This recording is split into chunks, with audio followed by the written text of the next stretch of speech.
Bang!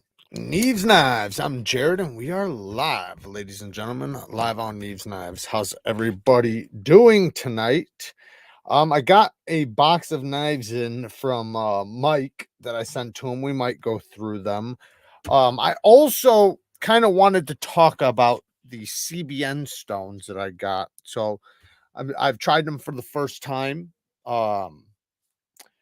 They're for the Hapstone machine, but obviously they can go in any fixed angle system. But Hapstone's the one that sent them to me. People have asked me about the CBNs for so long, so now I'm finally getting to test them out. So we're going to talk a little bit about that, and I'm going to talk about them, between like Neeves and CBNs and what I like better so far. I haven't had obviously as much time with the CBNs, but we're going to speak about it. And then later on, I actually found I actually picked up some of the other Tom Ford fragrances, the other clones, not real Tom Fords, but the other clones, the Woody Oud or Oud Wood and the tobacco vanilla or whatever. So we're going to talk about that. And then I got another one that's an absolute banger we're going to talk about that I am thoroughly impressed with. A gorgeous fragrance. So we'll talk about that a little bit later. But for right now, I do want to say that two things. One, Q Ball's a new member. That's the first thing. Q Ball, thank you for the support, brother. Much love, much love. Thank you. I have a knife design coming. It should be here in a couple days. It is my first knife design, and it is USA made. It is a fixed blade. I do have a folder in the works right now. I don't know what's going on with it. I need to talk to him, but that one's one that's I'm doing in collaboration with Urban EDC and Riat. But I am going to probably get in contact with some other companies and start doing some more knife designs and actually get like a bunch of them out there so that by, within the next 6 months or something, we can have a bunch of folders coming in over time, because I would like to have a bunch of knife designs out there. However, the one that should be here in a couple days is only a prototype. It's still in the prototype phase, but I'm really excited about it because it's like my interpretation of a self-defense knife and what I think would probably work best for the masses, and we'll see how it goes. So and like I said, the prototype should be here in just a couple of days. I think it's going to be pretty awesome. Adaptive Outdoorsman says, I'm looking for my first button lock knife. Any recommendations? It's for EDC. I don't want to spend more than 125. Well, good thing you don't have to even spend close to that. You can go with anything from Civivi or Sencut. If you want some real recommendations, the Sencut Watauga, the Sencut Sakshi, or there we go, the Civivi Cubit. This is a really good one. This is like $65. But there's the Civivi Conspirator. There's a bunch of great ones, but that's who I'd recommend. Go if you want a button lock, go for something from Civivi or Sencut. Don't get me wrong, there's some great ones, a little bit more than that. Like KIZER's got some pretty good ones too. Some really good ones, to be honest. So but my first recommendation would say go to Civivi or Sencut. Big belly knives are a bitch. Are we talking about for sharpening? What's a good solid cologne, Pablo? We are going to talk about that here in just a little bit. We got fragrance of the day coming up here soon. But if you want just a great banger, like just a fucking banger that's gonna bang anywhere with anybody always and get you banged, try Versace Dylan Blue. Versace Dylan Blue is a heater. That's probably my most recommended for most men. I got the ombre leather right here for Tom Ford, and I got the other Tom Fords. We're going to talk about those here in just a moment. We can talk about that. We won't wait too long to talk about that, but just give it a few minutes. Let some people get in here. But Charles says ombre leather and tobacco vanilla are some of my favorite Tom Ford fragrances. Alhambra amber and leather and tobacco touch are some pretty good for what they are. Haven't tried the oud wood clone yet. Well, that's what I got is the clones. So, and I'll let you know how they are here in just a moment. What's up? What's up? Finally caught the stream. What's up, brother? How's it going today? What's up, Bobby? How you doing, man? Thank you for joining. That skull in the background is cool as shit. You know what else is cool as shit? I ordered. I'm not gonna tell you guys what it's for because I'm still in the process of making the video. And when I'm making videos like this, man, you guys don't understand how much money goes into some of these videos. So I'm putting together a video right now that I've been working on already for like over a week. And now I have some ballistics gel coming with a liver inside of it, or, you know, fake liver, but still a liver inside of it. I almost got the torso, but it's just so much money for a torso. Even the piece I got was like $250 just for the one piece I got. So we're gonna test out this new thingamabobber I got. I am having some issues though already, so we'll see. Hopefully I'll be able to work them out. But hopefully I'm able to make it a good video. Looking at getting a TS prop. Can't decide between the Cadet Pro and the Blitz 360 Cadet Pro. But leaning to the Cadet. Yes, get the Cadet. The Cadet Pro will serve you a lot better. Just make sure it's the Pro. Don't get the Cadet. I forget what the other one is, but there's the regular Cadet and the Cadet Pro. Get the Cadet Pro for sure. Hands down. Hey, Jared, if you're still looking at some good Tucsons, I noticed that the Tucson TS09 is back on sale on eBay. I own about 45 good knives, including 5 Tucsons, and the 209 is still my all-time favorite. All right. Well, maybe I'll have to check it out. I will say in my Tucson video earlier, if you guys didn't check the description, I put a list of Tucsons there in the U.S. right now that you can buy right now, and they'll be here tomorrow. Like one will be like if you get the TS49, that one will be to you by tomorrow. At least it'll be to me by tomorrow. The other ones, the latest I seen was like September 1st or something. They're all in the US, ready to ship. There's a bunch of them. I didn't go through all of them, so there's probably more, but I did list a bunch. When I was shopping for a wife online, I saw those rip-off torso prices too. Yeah, man, it's crazy how much they want for those things. I understand, like the ones with the organs and stuff like that, I kind of get, but those are like $1,100-$1,500 to get the organs and no head, no arms, no legs, just the torso is like a $1,500 or like $1,100. So to get the one without the organs is like $500-$600, $700, something like that. And it's like, damn, like when I got that head, the head I think was $250 or something like that. When I did that head video, and you guys got to understand, most videos don't even get that much money, you know, as far as AdSense goes. Like they have to do very, very well. Like right now, the video I'm working on right now, I promise you, like unless if it blows up, which is what I pray for, right? That's what I plan for.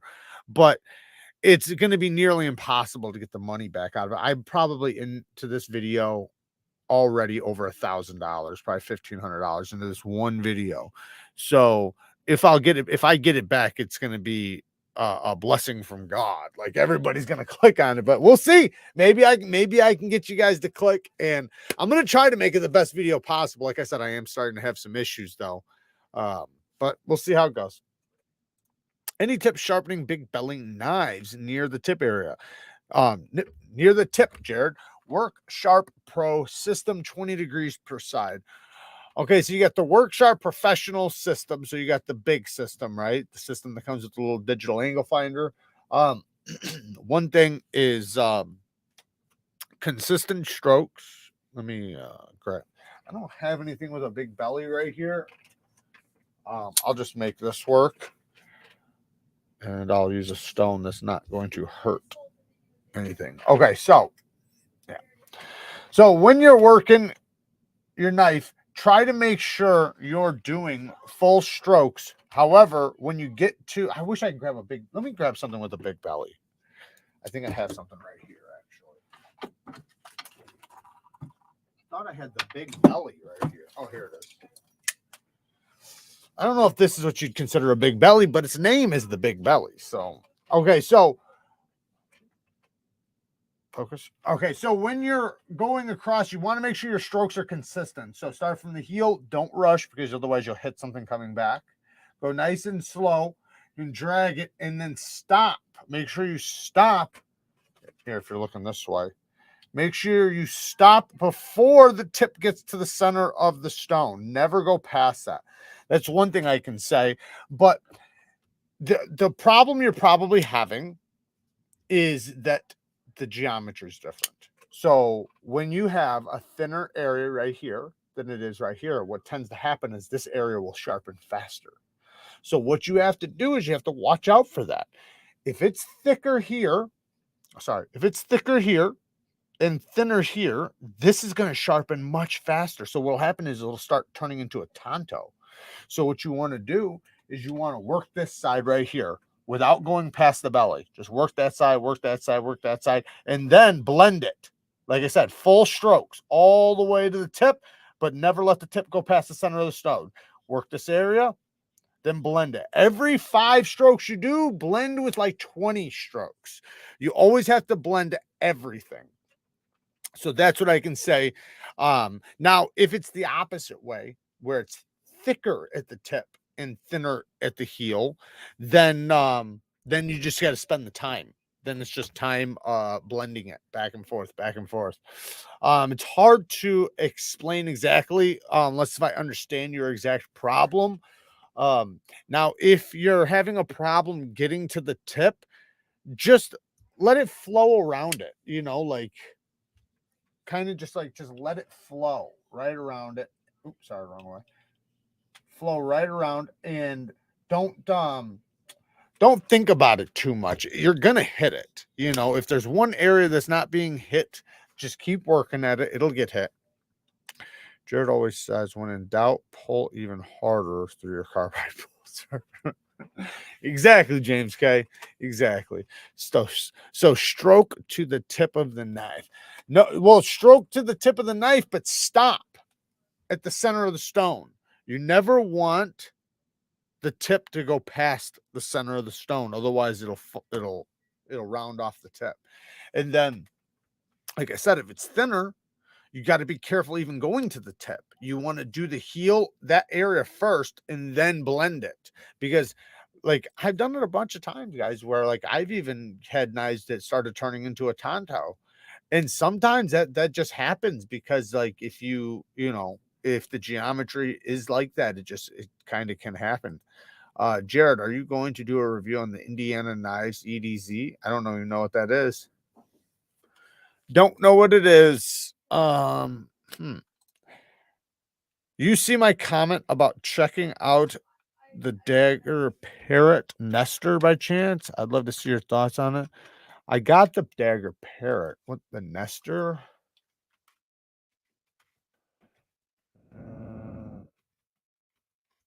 Let's see what that is. Yeah, I have one of these. I've had it on the channel. I got videos on this one.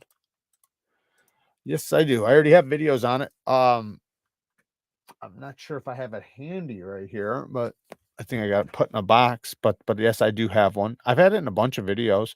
I think it might have made it into a self-defense knife video. What was that big belly knife you were showing? So this is the Tuya Big Belly. The Tuya Big Belly. And then the other one was the Nightshade, but it's not really a big belly knife. This is the big belly knife. The Tuya Big Belly. That's the name of it. It's an integral. They have a G10 integral or the carbon fiber. This one's the carbon fiber. But they have a G10 one for even more affordable. This one is, I think, M390. Yeah, M390. But they have another one in different steel. Good info on blending different thicknesses. Yeah, and that can be a serious issue. Like, the thing is that you kind of have to detect it quick, because if you don't, you'll be it happens very quick. So like when you start noticing an issue, the issue's already there. Like it's beyond an issue, because it starts and it happens rapidly. So by the time you realize you're starting to see an issue, you've already got some work to do. So you want to be careful and make sure you kind of see what's about to happen. And let me tell you, here's a trick to know the bevel, the the width of the bevel or the height of the bevel will be dependent on the thickness of the edge. The bigger the bevel, the thicker the edge. The thinner the bevel, the smaller the edge bevel, the thinner it is behind the edge. So if you see a grind, and sometimes it's subtle, so like really look at it. Like if you can see, okay, the bevel at the heel is this thick, but then at the tip it gets like down like that thin, and it just slowly tapers. So that means it tapers from thick to thin. Sometimes it'll taper the same thickness from like here to here, but then all of a sudden from here to here, it will dramatically change, but then all of a sudden get thicker back at the tip. Geometry goes different on all different knives depending on the grind because there's different purposes. Sometimes they want thinner cutting geometry right here, but they want a nice thick tip, so the tip will be thicker. So if you lower your edge angle now, right, that means your tip is going to look big, really big. And if it's really thin, it's going to look really small. But knowing that, if you know, like kind of about the geometry and the area it's going to be, then you can know that, okay, I need to sharpen this area a little bit more than this area. Or maybe I need to make sure I'm working this area a little bit more than this area. You see what I mean? Just because obviously thinner will sharpen faster, right? Thicker will take a lot longer. So you'll have part of your edge that's sharpening up really fast. And then the other parts, you haven't even hit the apex yet. Sharpen, right? Sharpen after sharpen. I am getting better. Unfortunately, I have had to fuck up a few blades as I have been learning about sharpening. Hopefully one day I will somewhat master skill. You will. That's what it takes. It takes some messing up, right? That's where we learn. Remember, we learn through our trials and tribulations. So that's okay. That's actually the best time for you to learn is through mistakes. How does CTS XHP steel compare to S35? I'm thinking about buying a cold steel that comes in either of those steels.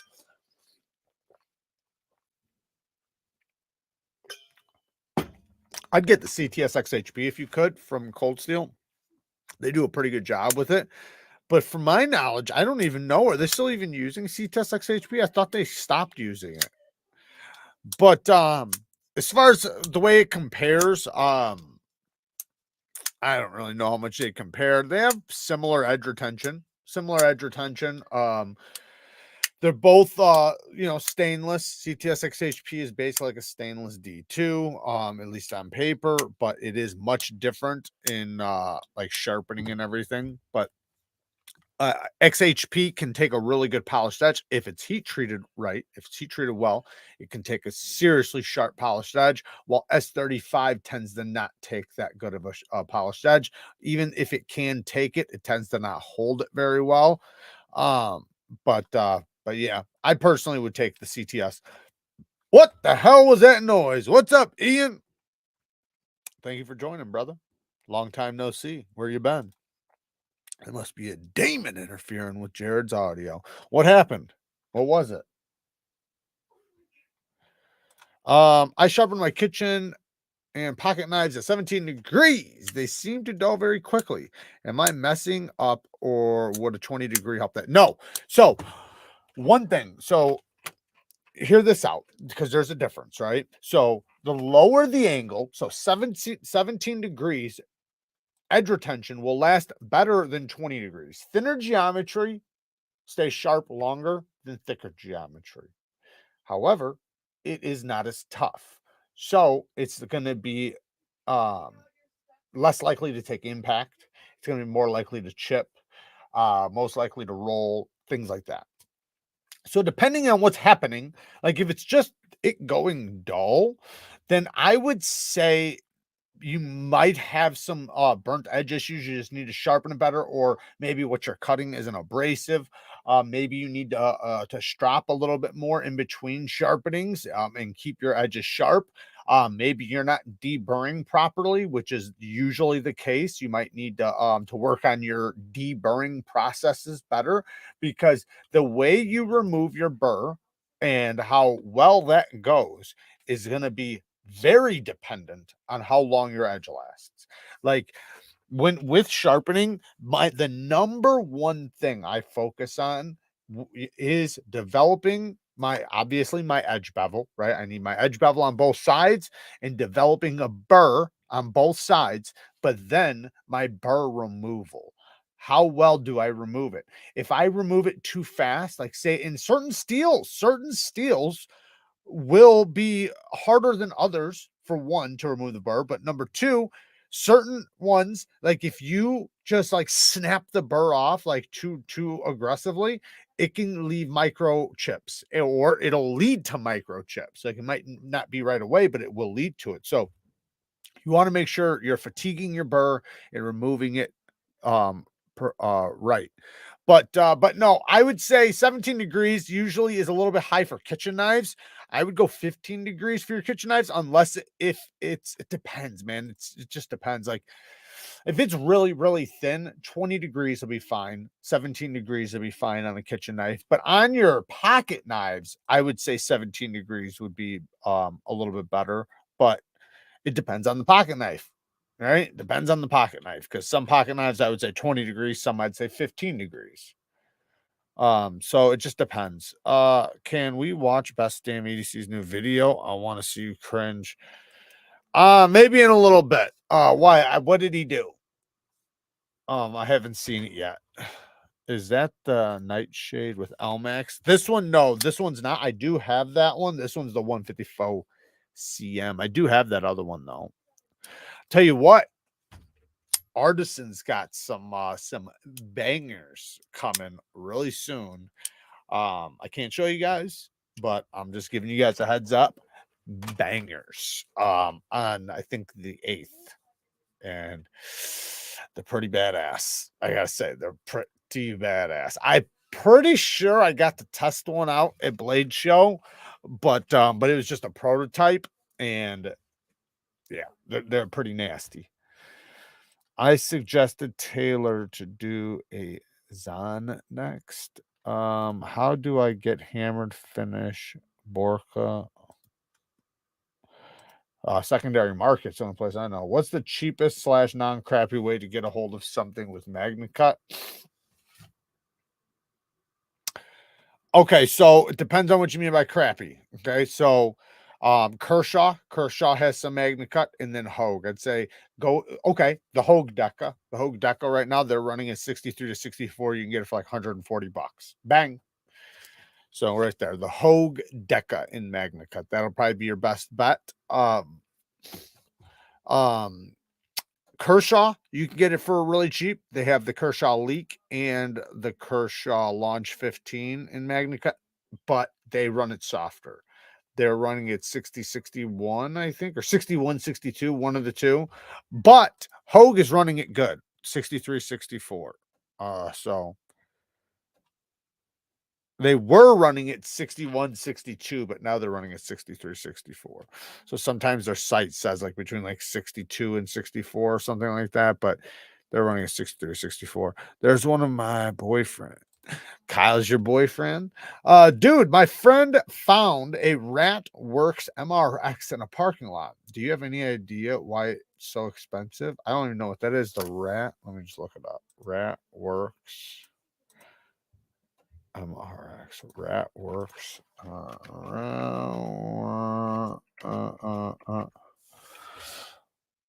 Oh, snap. Oh, this is that chain knife. Yeah, go watch some videos on it here. Let me just show the stream so I'm not being a dick. This is that. It sounds like a ratchet. So there it is. But I don't think they make them anymore. So that's one reason why they're going to be pretty expensive. You see how it's got a chain? I believe Jim Skelton did a video on this thing. I'm not positive on that. CPM 154 steel. Here's some other ones. You guys see that? Yeah, you guys can. But yeah, here's a bunch of different ones. But I don't think any of them are available. Oh, I know. Oh, I had the wish list. Yeah, I don't think any of them are available. But anyways, yeah. Got inducted into to the damaged hand by Knife Club 2 weeks ago. Spine whack tested, VOSTEED grind, and left side spring failed. Cut straight into knuckle bone, micro beveled version, self healed, no ER. Well, I got to say, it's completely 100% your fault. What the fuck was your hand doing in the way? How many times do I have to tell you guys? How many damn times? And I've literally stated this 1,000 times. So, and I thought you watched my videos. When you spine whack, always spine whack like this. Because then the day it does fail, which it will, when it does, it can't cut you, right? And I say that because I've cut myself a few times because I'm stupid and I put my fingers right here and go whap, whap, whap, whap. Not good. So, but no, it sucks that it failed. Left side spring failed, which is kind of weird because the spring shouldn't have anything to do with the lock strength. Okay, so the springs, yes, they push it up, right? But once it's pushed up there, like if the springs break, yeah, I guess it can be pulled down, but if it's not pulled down, it's still just wedged up there. So it's kind of weird that it closed from that. That means it wasn't because of the spring, it was because of the lock slip. Which that's why I always say, you know, with crossbar locks, they have the tendency to be very strong. That was the big belly. They have the ability to be very strong. But like all locks, they have the ability to slip if the geometry is not right. So the lock face geometry is supposed to be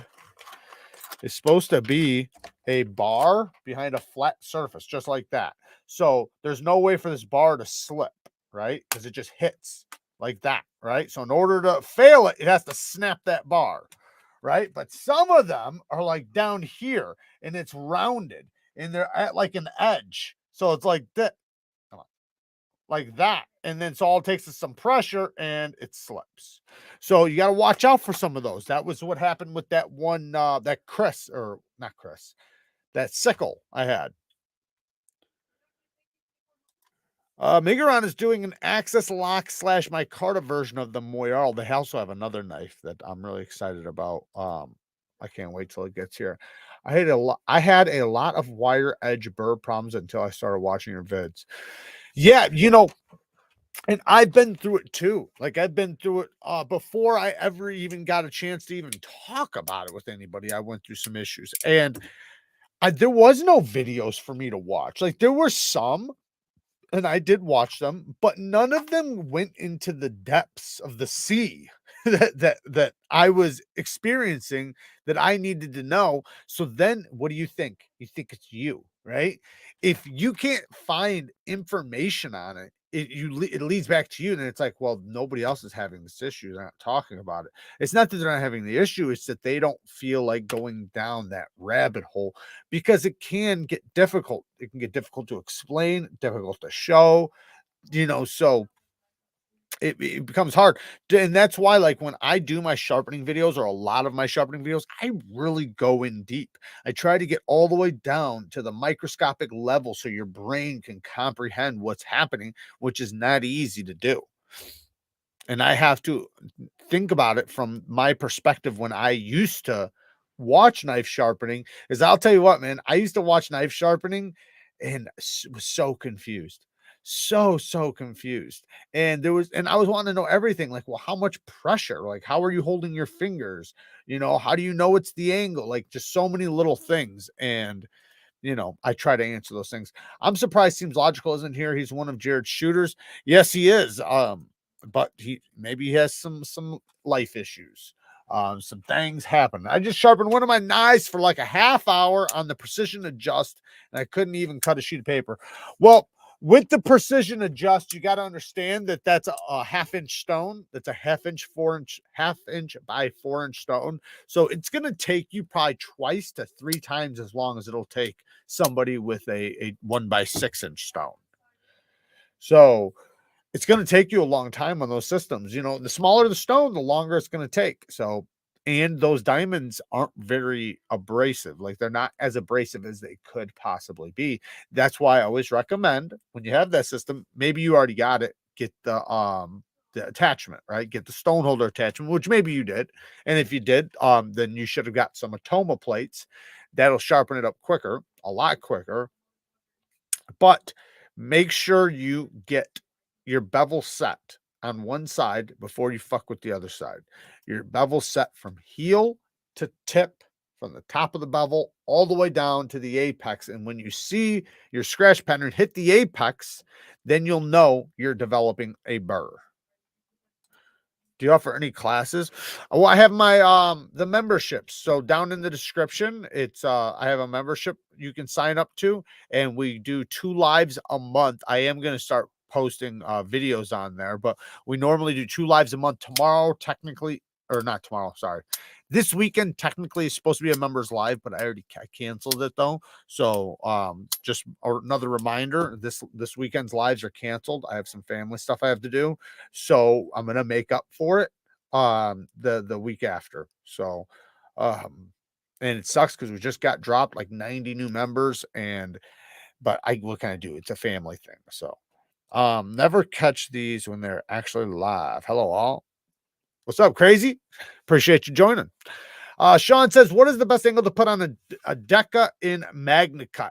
So I personally would go 17 degrees per side. I don't know which version you got. So like, because they changed them. The old versions were running the MagnaCut at 61, 62. The new ones are 63, 64. So what I'm trying to say right here is that if it's 61 to 62, you're going to be more likely your edge is going to roll, if anything. And with the 63, 64, you're going to be more likely it'll microchip. I'm not saying one is worse or better than the other, but you might not want a super low angle with the softer stuff. With the harder stuff, you can get those nice slow angles because it'll hold that acute angle. But if anything's going to happen, it's going to microchip, which it really shouldn't do. MagnaCut's a tough fucking steel, as long as you're using it appropriately, right? If you're running it across concrete, yes, it's going to chip. But 17 degrees per side is what I would do. The highest I would go is 20, but I personally wouldn't even do it. I'd go 17. What's up with the Flytanium knife with the shark lock? Will other knives come out with the shark lock? I don't know. It's fucked up. So I bought one, right? I bought one. Should have already been here. I bought one. Then I got an email from Blade HQ saying my card got denied. So then I put in, I was like, okay, it didn't make sense, right? Didn't make sense. My card should have went through. I was like, all right, whatever. And I started thinking maybe my old card was attached to it because I did cancel a card, a few months back. So I put in my new card, and then I got another email saying that one was denied. I'm like, what the fuck is going on? So something's going on with their system. Like, and I reached out to them, their email, like, listen, that makes no sense, So we'll see. But I'm trying to get one. What do you think of the Civivi Optium? The Fair and Forge collaboration. It's small. It's like this.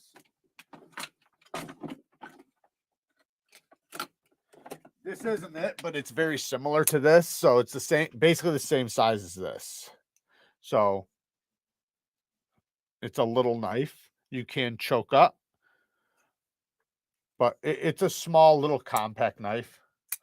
It's good though. It's really good, especially if you like these little compact knives like this. It's really good.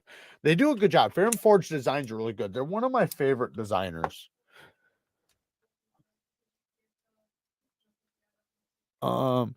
Is the KIZER clipper in aluminum worth the extra for the upgraded to 3V? I personally would say yes.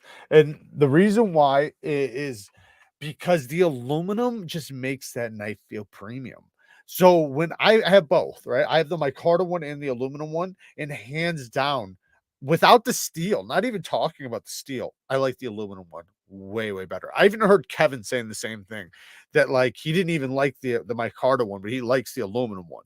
I like them both, But the aluminum one, just something about it, man. It feels really good. Just the weight of it feels really good in the hand. And when you're using a front flipper, all those little details play a part in how well it flips. Just like the feeling of the sound of it, how it you know, basically how it rests in your hand when you're flipping it. Then you take into consideration the 3V, right? I haven't had an issue with Kizer's 3V. Now, I'm not saying their 3V is going to match against Spyderco's, but the 3V I've tested from them did really good. It didn't do bad for sure. I mean, I didn't do a controlled test, but I never seen any outlandish problems. No rolling, no chipping. The edge went really well. It held it really well. It even struck back really good, honed back really good. So all in all, everything I can see from it, doesn't seem bad. Like I said, I haven't done a controlled edge retention test, but considering the price that they're charging and everything, I say go for it, man. Uh, Bexer for 200 if you like slippies. The Kershaw Launch 15, yeah, that's a good one in Magna Cut. For like 150, it's an automatic. So you have to like autos. It's a kind of a big knife too. I love it though. That's one of my favorite Kershaws, if not my favorite one. And it has nice thin geometry. It's really slicey, nice blade shape. It's a really good knife. I wish they were running their steel a little bit harder. I did sharpen it, and it did sharpen pretty good. Can you recommend some books / websites / podcast sources of knowledge for someone who wants to learn something more about knives? So one book I can definitely well, it depends on what do you mean by knives or steels? Because if you're wanting to do steels, get the damn it, what the hell's the name of it? I got it in the other room. I should go grab it. From Laren Thomas, get his book, Laren Thomas's book. What the hell's it called? Somebody help me out in the chat. Anyways, get that book. But otherwise, just sign up to my members. You can come and we talk knives, like I said, in the membership lives, and then I go live every week, twice a week for everybody, and we can talk knives. And then I have thousands of videos. So and there's so many videos out there. I would say just start watching videos. Have you got to handle the Microtech Annex collab with Reich Knives? Not that one, but I've okay, no, yes, I did. So I've handled the Real Deal and that one. The Real Deal is where it's at. The USA made one, the custom one. But yeah, it's dope, man. It's dope. They do a really good job. I wish it was made in the USA, but no, it's awesome. Wait for a drop. I can get an American Blade Works Model 1 warranty. Best EDC carry. Yeah, that's a really good one. I love the sound of that thing. It's a chain-driven side opening auto made by Guardian Tactical. Okay, so that means I'm backed up really far. Okay, so I'm gonna skip forward, guys. So anything I missed, just put it back into the chat. I'm sorry. Knife, yes, Knife Nerd Steel. Yeah, you know what?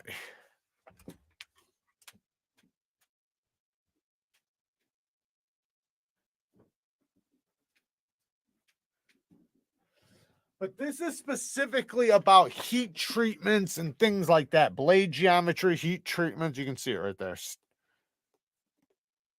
So you can get that book, but if it's not about that and it's just about knives in general, because he doesn't go into locking mechanisms or anything like that. You just got to watch your videos. There's so many.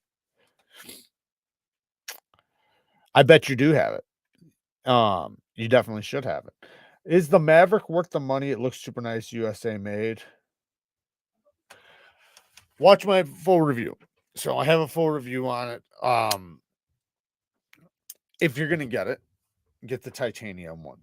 Don't get the micarta one. And I think you should watch my video first, my full review. I'm not saying it's bad. I do like it. It's a good knife. It's a super solid knife, really good knife, but it has some issues, like not issues, but it could have been a lot better. It could have been a lot better. If they would have put bearings on it if they would have put a better detent on it, just little things. And then the micarta they used, it's you couldn't tell the difference between G10 and it. And I said all that in my video, and I felt really bad because I almost felt like, you guys gotta understand, man. I had just went down and did their shop tour. I did tactile shop tour. They paid for my flight to get there.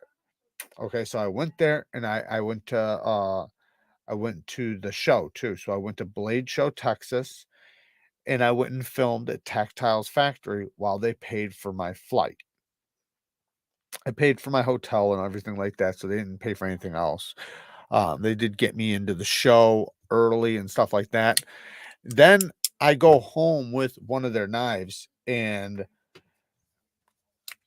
if I was them watching it, it probably felt like I bashed it. Right. And it wasn't that I was bashing it. Like, you understand, like, I have so much love for those guys, and I really appreciate, how awesome they were to me. But that I can't not be honest about the knife, right? So, and it wasn't like I was the only one saying the things that I said, right? So, but it just is what it is. Now I do think that some of the issues they might have tweaked out by now, maybe that was just in the beginning. So, uh, there might be some new reviews, because that was when it was brand new when I did mine. Will B's been a member for 16 months. Thank you for the support, Will. You're awesome, man. Hope everyone's having a good hump day. Have you ever bent a tip back that has been bent? Yes, but it's not that good of an idea. So so if I was in the field, I would say, yeah, it's a great idea. But usually when it bends, it's just going to bend back again, and it's most likely going to snap. It depends on how soft it is. So if it's soft enough to bend without snapping, then that means something bad about the steel. Now, some people would argue with fixed blades, you kind of want that to some extent. Like, there's a level, right? You don't want it to go like this, right? But you want it to bend a little bit like that, straighten it back out, and it'd be fine. But what you don't want it to be able to bend like that without snapping. It should snap at that point, right? So there is levels, but yeah, I bent them back, and then I've also bent it back and it snaps. So that is one thing you got to worry about. When you start bending it back, there's a huge possibility it's just going to snap. What angles are most Spydercos at? 15 degrees. From the factory, they run at 15 degrees with a 22.5 micro bevel.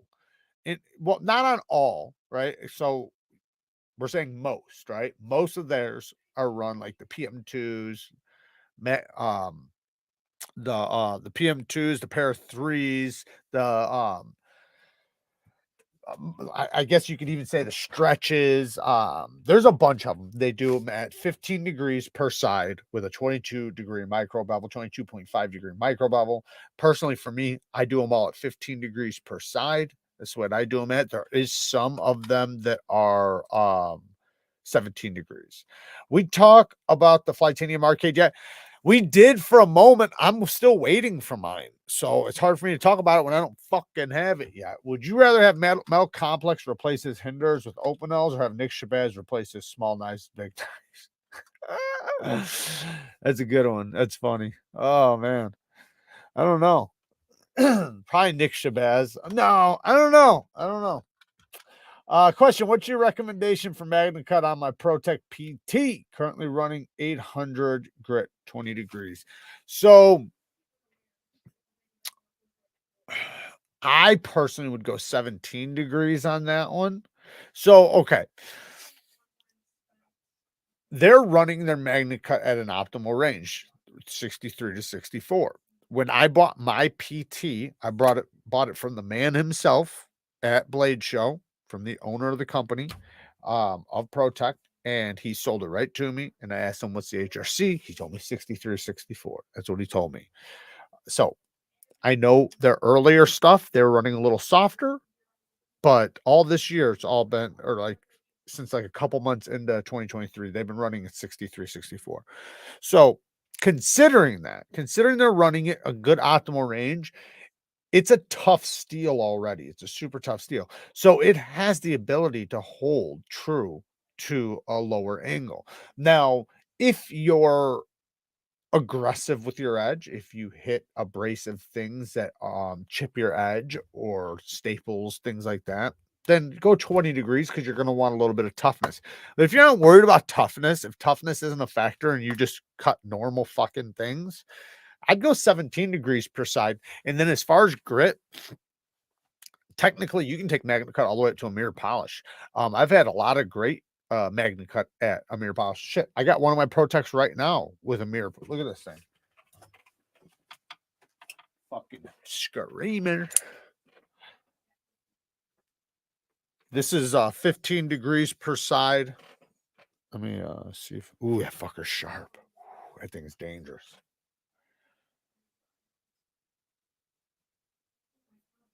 It's hard for me to get it to come up in the camera, but you can see what I'm saying. Anyways, so you can do a mirror polish, but you can also do a medium grit. So it doesn't really matter. The grit, 600 to 5,000 grit is what I would say. Just depends on what you want. If you want it more, a little bit more toothy, then you go 600 grit, 600 to 800 grit like you have. If you want it finer, but with a low angle, magnet cut, man, I mean, it gets sticky. Like this shit is scary sharp right here. Like this stuff, man, if I messed up with this knife right here, ooh, it's going to the bone. So, yeah. TRM Shadow or the Grant Gripper? Ooh, I'd probably go the Shadow. I really love the Shadow, especially if it's a titanium one. But the Grant Gripper's dope though. Great video at Tactile Factory. Also, good stream with Mike from Tactile. Thank you. Thank you. I had a great time with them, and I really do like those guys. And I really am hoping and praying that they're not holding it against me, that video, and my opinion on everything. I'm hoping they don't hold that against me in future for the future of checking out some of their new products that are coming, you know, in the future. I never want to like there's nothing I can do if anything I say in a video sacrifices that. There's nothing I can do about it, right? But I don't want it, right? I don't wish for it. I want them to be happy with it, and even if I say something negative, to be like, you know, at least we know now. What game does your girl play? Fucking, I don't fucking know. I don't play games, so I play real life. So no, I honestly don't know. Hey everyone, great news. Got my Kunwu Padre Van X texture tie. Only the second Chinese made knife I own. I'm a sucker for Van X. Yeah, Van X is the shit. Van X is the shit. Yeah, I like Van X a lot. Been using the Neutron 2 with some new titanium milled pattern, and this thing is incredible. Does it ever get to a drop shut status after breaking in? No. No, it does not. The Shadow will, because it's a crossbar lock, but no, the Neutron, Neutron and the other one, whatever the hell it's called, the Atom, they do not get drop shutty at all. Mine's nice and smooth, but it's not. So, like, if I get it down to like right there, it's a little smoother. And plus, let me flick it a couple times too. Because I haven't flicked it in a little while. Okay, now let's try it. So, you know, it's nice and smooth. It's glassy. I can toss it down. Like, I can give it a little pop and it'll go down. But it's never going to be like bearing action because it's not on bearings. How do you fix a knife that has too strong of a detent? Just got the Civivi Lumi and has too strong of a detent to flip with the index finger. So take it apart. Take it apart. Take off the lock side and get to the lock bar. And then take that lock bar and bend it this way. Bend it away. So like you're opening it, bend it that direction, but gently. You don't need much, especially with liner locks. A little goes such a long way. Like seriously, like you don't need much. So bend it a little bit, and don't bend it to the point to where you're like, yeah, that's good. Just a little bit. Put it back together, test it out. If it's not better, you can always do more. And if you do go too much, you can always go back, but you don't want to be going back and forth with your lock bar. You want to kind of get it right there on point, but by the second or third time. But it's so easy to do, though. It's so easy. Like, take it apart, give the lock bar just a little bend. Hold it down here when you do it too. Hold it right here, because that's where like usually the lock bar relief is. Hold it right there when you're doing it. And yeah, it'll bend really easily. You'll see. Do any of you guys know if Blade Cure White Mountain Knives ships through at EXO to California? They should. I don't see why not. Check my link. It's down in the description. Check my link. But yeah, they should. All you don't use 10. Cut 10. Edward, thank you for being a member for 1 month. I don't know what you mean though, Edward. I'm sorry. All you don't use 10. I don't know what you mean. Mark P says, have you edge tested the Vision FG? Duty's daggers had bad retention on a cut test. Even after putting a new edge on it, mine doesn't have a ton of bite either. Any recommendations to make it better? So no, I have not tested it as far as an edge retention test. I'm curious what it got and if it was a control test.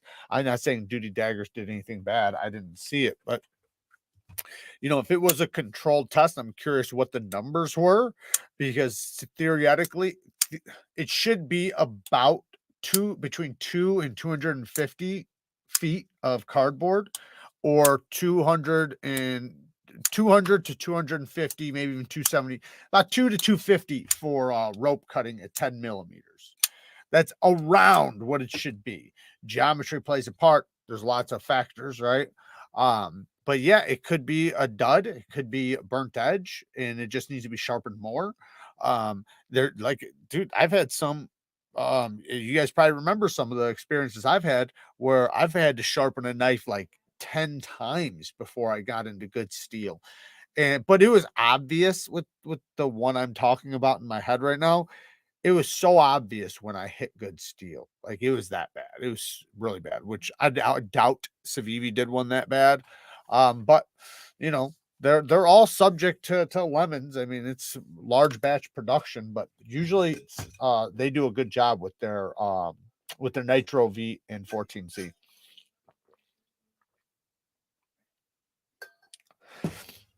But their Nitro V is very similar to 14C. So, but no, I'm going to go watch it though. If you know the feet, let me know.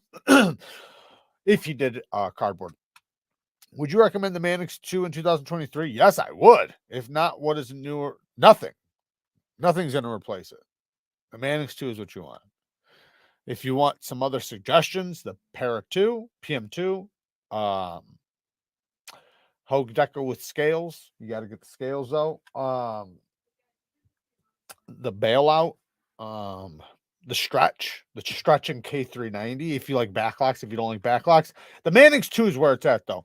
The Manix 2 and the Manix 2 XL. The Manix 2 XL is fucking badass. But that's my most recommended knife. Late to the party, so not sure what's been asked. Have you handled the standard from Golden Design Works? I did when it was in prototype phase, so I haven't since then. It was a while back too. Hey, Scooters! Thank you, man, for the 10 bones. What do you think of the Bear Ops USA knives? They're doing great knives, $150 to $200 with CPM S35 yen, titanium, great action, etc. So I've tried a bunch of knives. So I tested out, like, it was like a year ago. I bought like 5 or 10 of them. And recently I actually got one that was really good. It was an OTF, and it was actually really good. I have a video on it that I did like last week. But a lot of them that I tried were rough. They're USA made, but it's hard to think that they're USA made because they're so cheap. A lot of people say their parts are made overseas and they're just assembled here. I don't know. but they say they're USA made. So let's say they are, but they are like a lot of USA made knives around that price. They're rough. They're rough around the edges. They're not going to be as refined as a Civivi or a Wee knife. Now, the ones that are more expensive, between $150 and $200, I did try a couple. There were also one was good, but there was just things. There's little details that take it out for me. For example, right? If you have a decent knife and the geometry is entirely way too thick for the knife, for the handle, then that takes it out for me. Like it doesn't make sense. Blade should cut well, and especially with certain geometry. If I have, like, say this, right? This is a little tiny handle, right? This isn't for hard use. If this thing had 150,000 blade stock and was 40,000 speed on the edge, that'd be retarded, right? It doesn't make sense for this size knife. A knife like that belongs on a fixed blade. So I noticed things like that, and then like other little things, like their clips would have big bulgy screws. Just things like that. So I never really had a bad one. So none of them were bad. They were all decent. But as far as recommending them, I haven't found one that I would recommend over other knives. Like I would just, there's a lot of other knives in the same price category that I would recommend first, if that makes sense. The Tactile Bear and the Jack Wolf Venom are my favorite slippies. Yeah, dude. Both of those are phenomenal. Both of those are great. Went back and watched your steel and what type of edge is best. Oh, the video for yes, I have a video on what is the best edge for what steel. I named 98% of all the steels. I know I did miss a couple in there, but I did get most of them. And I say, what is the best edge for all those steels? If you guys ever want to see it, just make sure the one you watch on the thumbnail shows a bunch of steels. Like it says Maximat, CPM. I don't know. It says a bunch of steels on the screen because I did one a long time ago. And as time went on, I changed my mind on a couple steels. Um, just got a KnifeWorks exclusive PM2 and S90V, super sharp. What angle would you put on it in scales? I'd put a 15-degree edge bevel on it. S90V, I would do a medium grit, about 600 grit. And then the scales, I would go with the original goat with my 15% discount code right there. Todd has my back. That's where I'd go. I'd go to original goat. They got really nice aluminum scales. Check this out. They're a clamshell construction. So it takes out, like, there's nothing in there. Like, it's just linerless, and it's so good. The sound of it even is better. Like, not like it's like tingy or anything, but it just has a nice snap to it. I can hear the echo through the aluminum scales. It sounds really nice. I personally like it. And these are very, very comfortable, much more comfortable than the original scales because of this, this just being one solid piece, basically.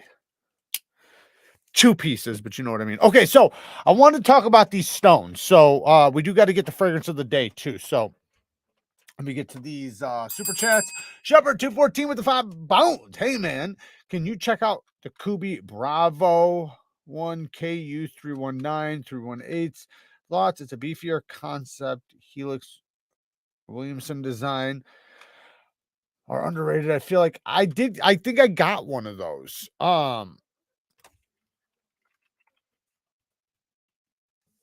Yeah. I got a video on one of these. So man, it's hard for me to remember what videos I have on what, but here, let me just put it on the screen so everybody else can see it. So I did have one of these on the channel. I can't remember what video. It was a collaboration video with a bunch of different knives. I'm sure I could find it pretty quick if I looked. It was like 3 weeks ago, 4 weeks ago or something. So, um, But yeah, it was good. It is a good one. Okay, so the stones. So the CBN stones, what are they? So basically, without getting into the depths of the sea, basically it's a metallic bonded diamond stone, kind of like Veneve has resin bonded diamonds. So their surface or their abrasive is diamonds mixed in an epoxy or a resin, and then it's layered over a sheet of metal. So you have 2 millimeters thick diamonds. So as it wears out, you only get to more diamonds, right? It doesn't wear out, basically. Or at least it takes a very, very, very long time to wear it out. Well, these are kind of the same concept, except for it's done in a metallic, a metal of some sort, whatever type of metal, like zinc, copper, and something else. So there's microscopic diamonds, and I did look at it with my jeweler's loop, and I can see the diamonds, but I will say they're nowhere near the amount of Veneves. So here's my thing. Are they good? Yes and no. Okay, so one, yes, they're good as long as your edge is already reprofiled. They do have regular diamond plates. So this is a regular diamond plate, right? This is a regular diamond plate from Atoma. So this is an Atoma. This one is one from Hapstone. It says CBN 100, but they're just talking about the diamonds. It's a 100 grit. Now, this is an 80, but it is much finer. Like this to me is like a 1,000 grit. It's very fine. So I would never, ever start with this. And it comes with a whole pack of them. So I have a whole pack of them all the way to like 5K grit. So if you're going to use them, you can use them. But to me, I would make sure my edge is already sharp. It's already done. It's already reprofiled on diamonds. And I'm like at like 600 grit. Then I would go to these personally for me. And then you can go from these and work it all the way up and it'll just polish the shit out of your edge. But Veneves, the reason, so I'm going to say I do like Veneves better because they cut fast too. So you can actually see the diamonds on these and they actually cut. Like you can reprofile with a Veneve. You can't reprofile with this. You would have to first use a diamond plate. But that doesn't mean they're not good and they're not useful. You just have to understand how to use them. That's it. Hey, shout out to NAF Sale with the 5 bones. Hope all is well at Neeves Homestead. You guys headed to Blade West. I am not going to Blade West. I am not.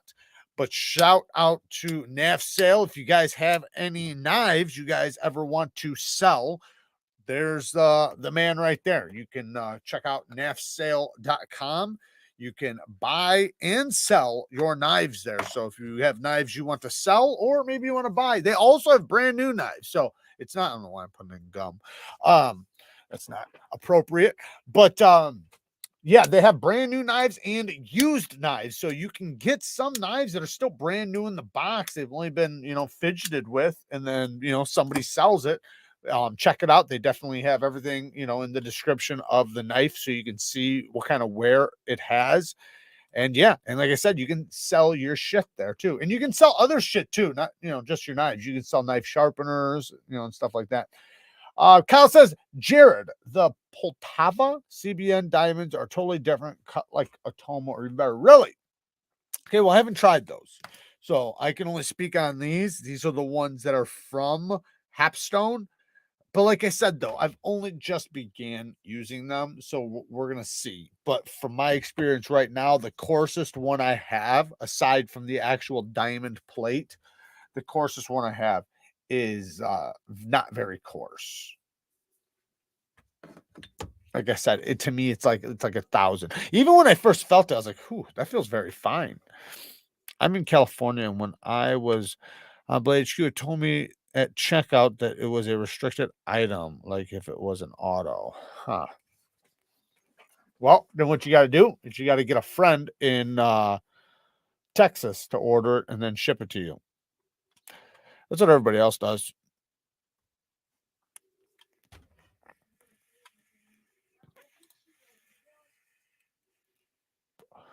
I've got a 12 Spyderco knife collection, and then some Smith & Wesson and Winchester knives. That's a big jump. A K-bar, HRT dagger, and a bunch of fixed blades. Hell yeah. Salute to you guys. Salute to you guys. Aaron says, man, ProTech is irritating. They're making a limited edition Mortex for some show, but they won't make the Mortex for everyone else. Douchebags. Dude, I fucking hear you, man. I want nothing more than them to do that because I want to show off my damn Mortex. You know, I want to show this off so bad, but I don't because nobody can get it. So I don't like, and I've told you, I said this a million times, I don't like showing knives and, you know, rubbing it in your face. Ha ha, you can't get it. I love it, but you can't get it. So that's why I never show it, but I'd like to. Jared, using Gunny Juice 5 micron on, or half a micron on my strop. Holy crap, getting some sharp blades. Love the juice. Yeah. Yes, sir. That's the shit. Oh, and by the way, I haven't linked it yet, but it will be coming soon. I have the link for stroppy stuff, which is really, really good. That's the other stuff that I recommend. That's my favorite stuff, Gunny Juice and stroppy stuff. The only difference really that I've seen between the two, both of them are phenomenal, but the stroppy stuff allows you to have different color coordinations. So like the blue and purple are going to be certain microns, which is really cool when you have lots of different strops, because with the Gunny Juice, you can't tell the difference. You know, you have 3 strops and you have to write it on there. Otherwise you don't know. Ended on the PM2. It was that or the Bear 3. They still got them on DLT for 182 for PM2 and PM3 187 purple G10 and crew wear. Yeah, you could have used my affiliate link down in the description to Blade HQ or GP Knives, and they have it for about the same price. So thanks for nothing. I'm just joking. Jared, why do you stop the bang? So I haven't stopped the bang. I just backed off of it in some videos. So I thought about removing it. I was planning on possibly removing it. Then I thought, no, what I'll do is I'll just remove it for my big videos. I have certain videos that are like for the masses that are going to hit people that don't know Neeves knives. So they, you know, it's just different. Like, and I don't know, I guess the channel is just kind of growing and I was thinking about getting away from it. But then I got a bunch of damn comments and people were bitching that I wasn't doing it. So now I was like, okay, well, I guess I shouldn't take it away then. And you know, I do appreciate the feedback, so I figured I will just do them in some of like the smaller videos, the videos that are like for like for the followers, and then the ones that are for the masses, I'll probably just leave it out. That's probably what I'll do. Waiting for the Archbishop 3.0 in blue titanium. Can never find it in stock. Yeah, I don't know about, I think there's one on Amazon, but you can get them so much cheaper right now. If you go to Blade HQ, they have the Archbishop 3.0 and the Allurus for like 225 or something right now. I paid 280 for mine. So for both of them, like that's a great price.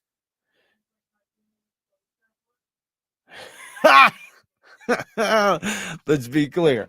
All right, so before we move on to anything else, let's talk about these damn fragrances. So I did test out Tobacco Touch and Woody Oud. So these are clones of a very, very expensive brand, Tom Ford. Tom Ford is legendary in the fragrance community for making some of the best fragrances on the planet. Well, they're also fucking expensive, like insanely expensive. And these are not. But I watched videos, and every video I seen on this one said it smelled just like the real thing. Same thing with this one. Smelled identical. Like the people that smelled it said they could barely tell a difference. So I bought them. So here's my feedback. The Woody Oud, okay? I would love it. And I do like it. I do like it. But the one thing that holds me back is that this is what I smelt like my entire life. So with this smell, and it does smell good. I got to give it. It does smell good. And I want to say that this really quick. fragrances change. So the way I feel about it right now, in 3 days, I could be like absolutely head over heels for this, which I like it. So there's a good chance for that because that's how fragrances work. Like you kind of warm up to them. But what this smells like to me is like me walking into a brand newly framed house where there's no drywall. It's just all 2x4s, all studs, and studs and hardwood flooring. No, like no flooring, just just the sheets of plywood. Just basically a brand new framed house, right? That's what it smells like. The pine, the wood from the 2x4s.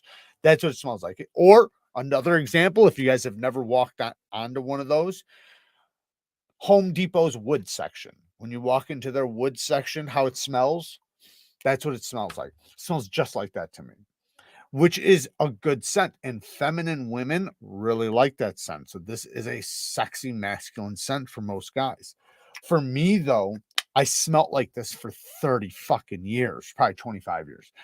And so, and granted, hey, I gotta say, it did work, so maybe I should start wearing it again. It does smell good, and lots of people love this. This is so highly regarded.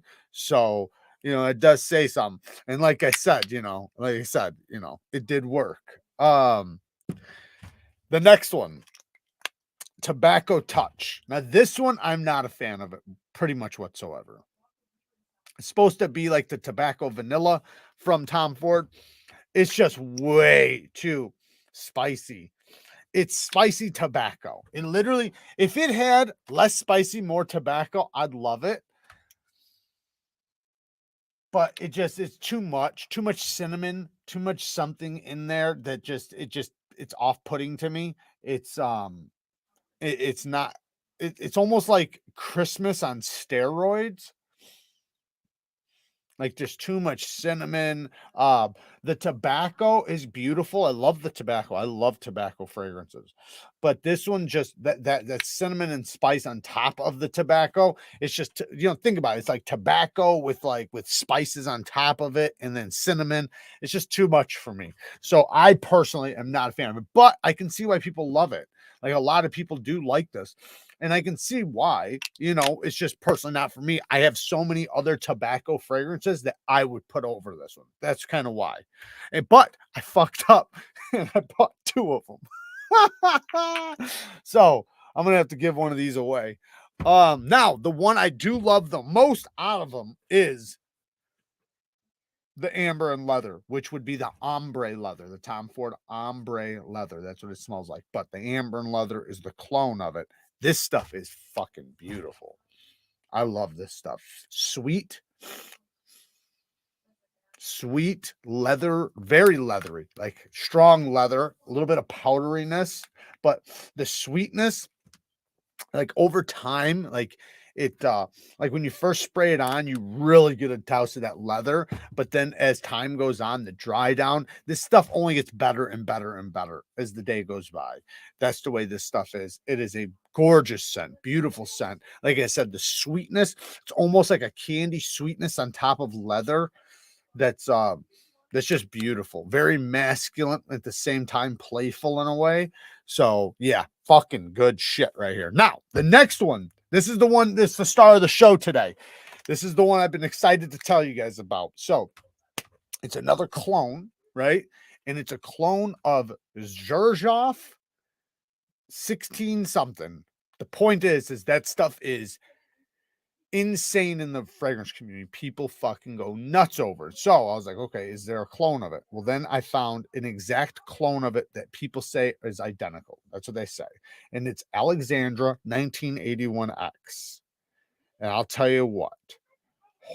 And I've even heard people that say this is even better. That's all I've seen. I've either seen people say they are basically exactly the same, or some people like them both, but they say this one's better. So it's very sweet, heavy on the sweetness, but then it's got, so let me just read the notes. It's honey, tonka bean, and tobacco leaf. Okay. Honey, tonka bean, and tobacco leaf. Now it has a very, right off the bat, it punches you in the face with that honey. So it's honey with another sweetness in there, which I think is lavender. So it's lavender and honey that hits you right off the bat. But then what happens is that this is a scent that, again, only gets better. Like when you put it on, it's a little bit too sweet. But what happens is as time goes on, within 5-10 minutes, the sweetness starts backing down and the tobacco leaf starts coming out. And and this is a banger of a fragrance as far as time. Like you could spray it on you in the morning and you'll smell it when you get off of work. Especially if it's on clothing. But yeah, this is just an absolute beautiful fragrance. You can smell the tonka bean. The tobacco leaf is not strong. I wouldn't even mind it if it was a little bit stronger, to be honest, because it is in the background. But like I said, what happens is the dry down comes in, and that's when the tobacco leaf comes out. So the sweetness dies down, the honey and the sweetness and the tonka bean kind of back down, and tobacco leaf comes up, and then they're like neck and neck, and then they ride it out throughout the life of the fragrance that's on your skin for 10 plus hours. But damn it, it's just a beautiful fragrance. This is one that from all the places and all the people that I've seen, like I haven't been able to test it out with other people or anything yet. So I will, because I'm going to be wearing it to a party here very soon. So we'll get some feedback then. But people were saying that like women stop them and ask them what they're wearing. And one person said that it was a lady that was actually was saying this, that her boyfriend got stopped by the waitress, and she was asking like what was he wearing and stuff. So and there's just so many other people that talk so highly about the Xerjoff fragrance, and the Xerjoff is so expensive. It's probably like $300-400. It's insane. So to get this for like $30, I have it linked down in the description, by the way, if you guys want to try it out. But remember, I said it is sweet, so it is honey lavender right off the bat, bang, right in your fucking nose. But then, like I said, and so it might come off slightly feminine at first, slightly, not bad though. And to me, that's a good thing, because when you get too masculine, that can tend to push some people off a little bit. But when it's mixed right, because it does have the tobacco leaf, which is a very masculine note. So when you mix it just right, which the dry down does, it's like I said, the sweetness dies down. But with any fragrance, when you first spray it, the beginning scent, some fragrances ride out the same fragrance the entire way. Some of them do, like Versace Dylan Blue. That's one that pretty much rides it out. But most fragrances have a dry down phase where the top notes kind of just leave, and then you don't smell those anymore. And now you have the mid notes and the bottom notes that you're going to smell for the 8 hours, but you only have the beginning notes for the first 30-40 minutes, or sometimes even like 10 minutes. So it just depends. But anyways, Jared, I didn't get invited to the party. What up? You're invited. I told you you're invited. Antimatter, hey man, been a member for 17 months. Jared, do you own more fragrances than knives? No, I do not. I do not. I definitely have far more knives and fragrances, but I definitely have entirely way too many fragrances than any one person needs. Maybe I'll start a fragrance channel. Just so I have a reason to have them. So I do have entirely way too many. I should be making some money off of them. Start a channel and start linking them. But yeah, man, this is such a gorgeous scent, man. I can't stop smelling it. And when I first pulled it out, when I first pulled it out, I knew right away. I said, "Oh, this is a good one." And then I sprayed it on my skin, and I was like, "Fuck!" And I couldn't stop.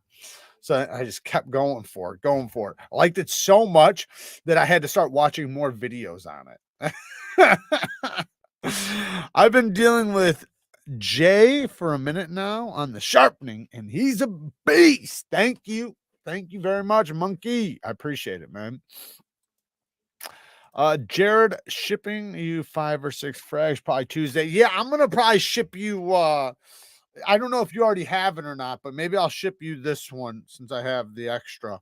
I got a bunch of stuff I got to ship to you. And by the way, guys, we didn't even ship out on Monday. Kara shit the bed, so not literally, but she didn't go ship out. I'm probably gonna have to go ship out probably tomorrow. So but things will be getting shipped out soon. We just haven't shipped out yet. So gasoline and gunpowder. That's the fragrance you want. But like I said, if you are a man's man and you want a man's man fragrance, check out the Woody Oud.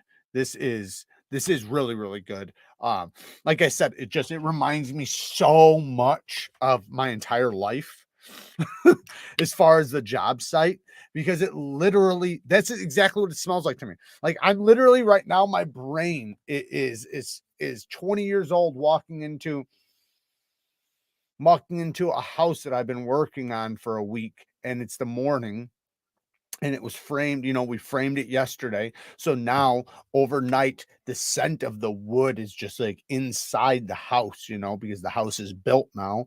And so when you walk in, you get that first burst of the fresh pine from the studs, and the I forget what the stuff is called that they coat it with. But anyways, the chemicals or whatever.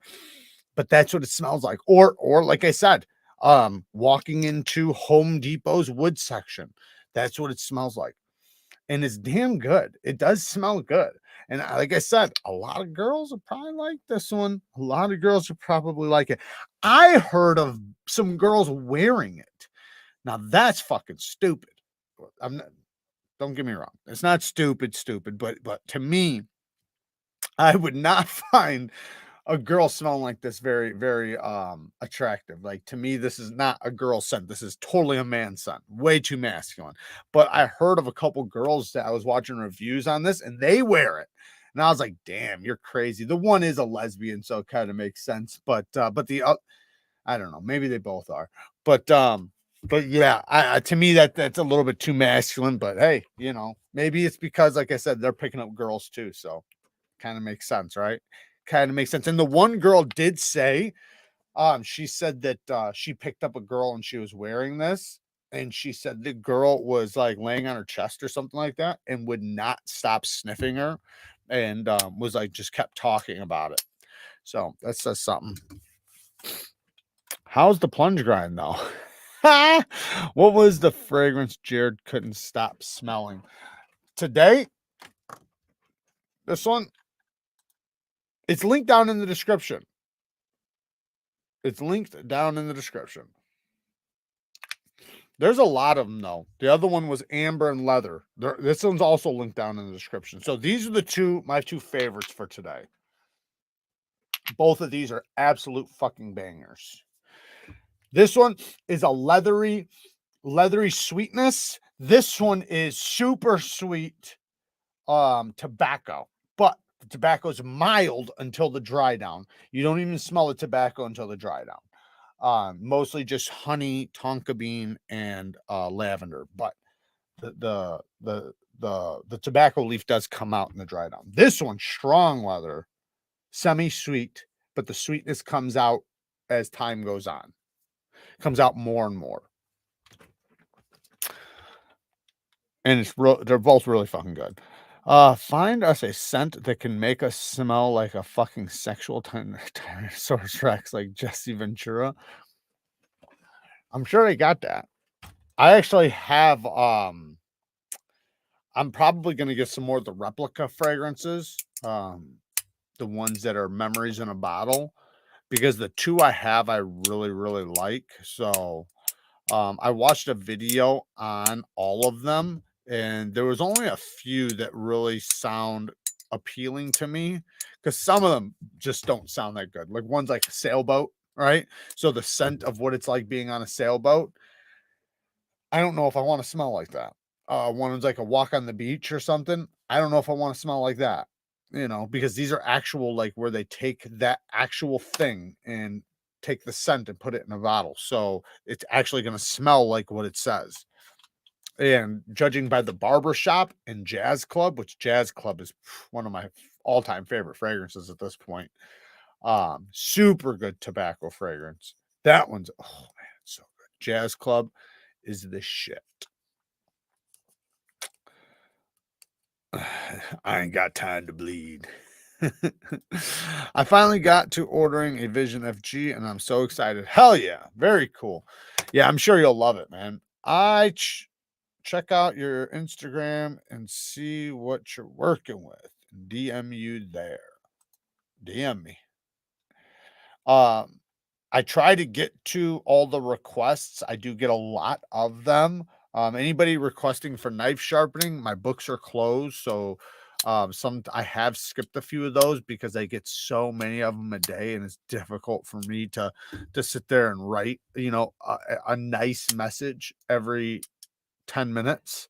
And I mean nice because like I don't want to jump in there and say, no, books closed. I feel like a dick. I want to say, hey man, thanks for contacting me, but no, my books are closed, for this and this reason, because then it's going to be a conversation. And so I have skipped a few of them. So if you're one of those people, I do apologize. It's just my request filter, or my request folder is filled. So I try to get to them as much as possible. I do try to get to the new one. So if it's just, still try, like, because most likely I'll get to it. It's just, it might be a few days. So, but if it's about knife sharpening, I might just skip it. Coffee break and by the fireplace are on my list to try. That's the one I want to try next, is by the fireplace. But the thing is that there's another fragrance that somebody said. So there's a replica of by the fireplace, and this one person I watched says she hates by the fireplace, like absolutely despises it, but loves the clone because it doesn't smell like it. I don't know, but I want to try it. But she said it just smells too much like burnt marshmallow. That's what it smells like burning marshmallow. So I don't know, but Jazz Club, I loved it. I tried the Jazz Club that you talked about, and it's really nice on my skin. It reminds me of a smell of a show in Vegas I went to with my dad when I was a kid. Great fragrance. Charles, I don't know how long you've had it, but it is a scent that's going to continue to grow on you. I don't know what it is. Like when I first smelt it, I didn't even like it. It's not it's not that I didn't like it. I didn't think I would want to wear it. But I like, it kept hitting my nose, and then as time went on, like I kept looking for it. And then when it wore off my skin, I had to go spray it back on. That's when I knew, like, oh fuck, okay, I kind of like this stuff, right? Then I put it down and I went back to it the next day and fell in love with it. It was like, oh my God, I got to get a big bottle of this stuff. And now every time like I'm buying my fragrance bottles, I pick it up and I give it a little whiff, and I think about putting it on, and I want to put it on, but I don't have a lot of it. So it's like I kind of want to save it, kind of want to savor it a little bit. I'm just going to get the big bottle because it's that good. But that's a super masculine fragrance. Um, it's not a blue fragrance, it's not a fresh fragrance, it's not a sweet fragrance.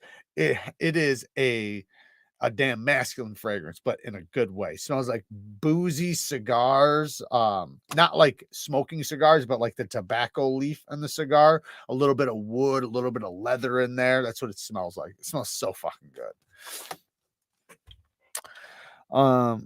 PM2, Para 3, or Mannix 2 for my first Spyderco US knife. Mannix. Go for the Mannix. I'd go for the Mannix 2. Either the Mannix 2 or the PM2 and crew wear.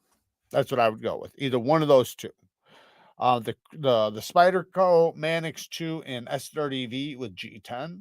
Unless if you want the lightweight scales, but I would go with the G10 if I was you. And then why does my nose itch every time I go live? The PM2 in crew wear is the way to go because it's the crew wear's done very, very well. Like when you get to test good crew wear, which Spyderco does a really good job with, it's like it's insane and it's so good. Like my edge, even still right now, one of the sharpest knives I have in my collection is Spyderco's crew wear. It's so damn sharp.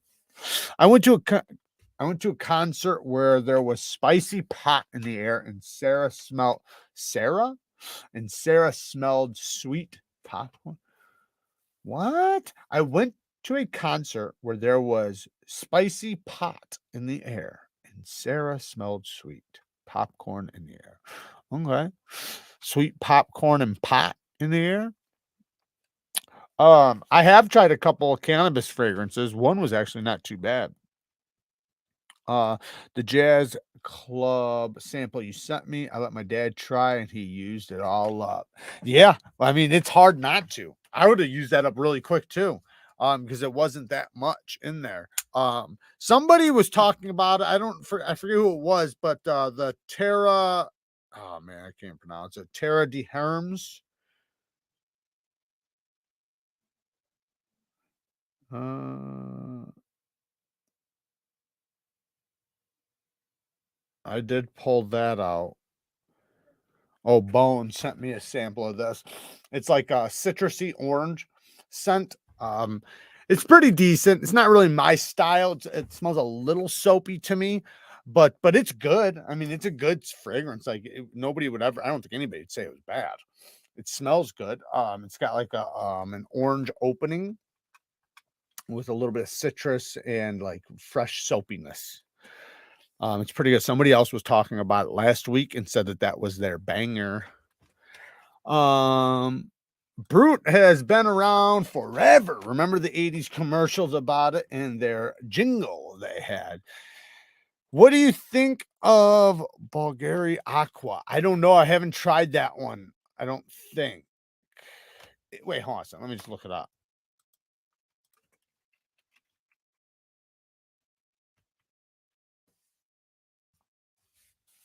Oh, wait. No, I do. I have. Okay, so I'll show you the one I have.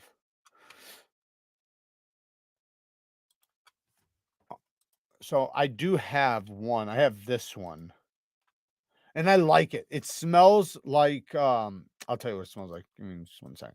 So I have this one, and it literally smells like it's a blue fragrance. It's exactly like the box, shows. It's a blue fragrance, so that means it's a fresh shower jelly, fresh and clean scent. Has a hint, like the fucking smallest hint of sweetness, but it's citrusy, it's fresh, it's watery. It is a summer fragrance. It's something you're going to spray on when you go to the beach or when you're going out, with it's definitely one you can wear to a club or to a party or even to the office. Like it is that versatile. It's a super, super versatile blue fragrance, which that's what blue fragrances are supposed to do.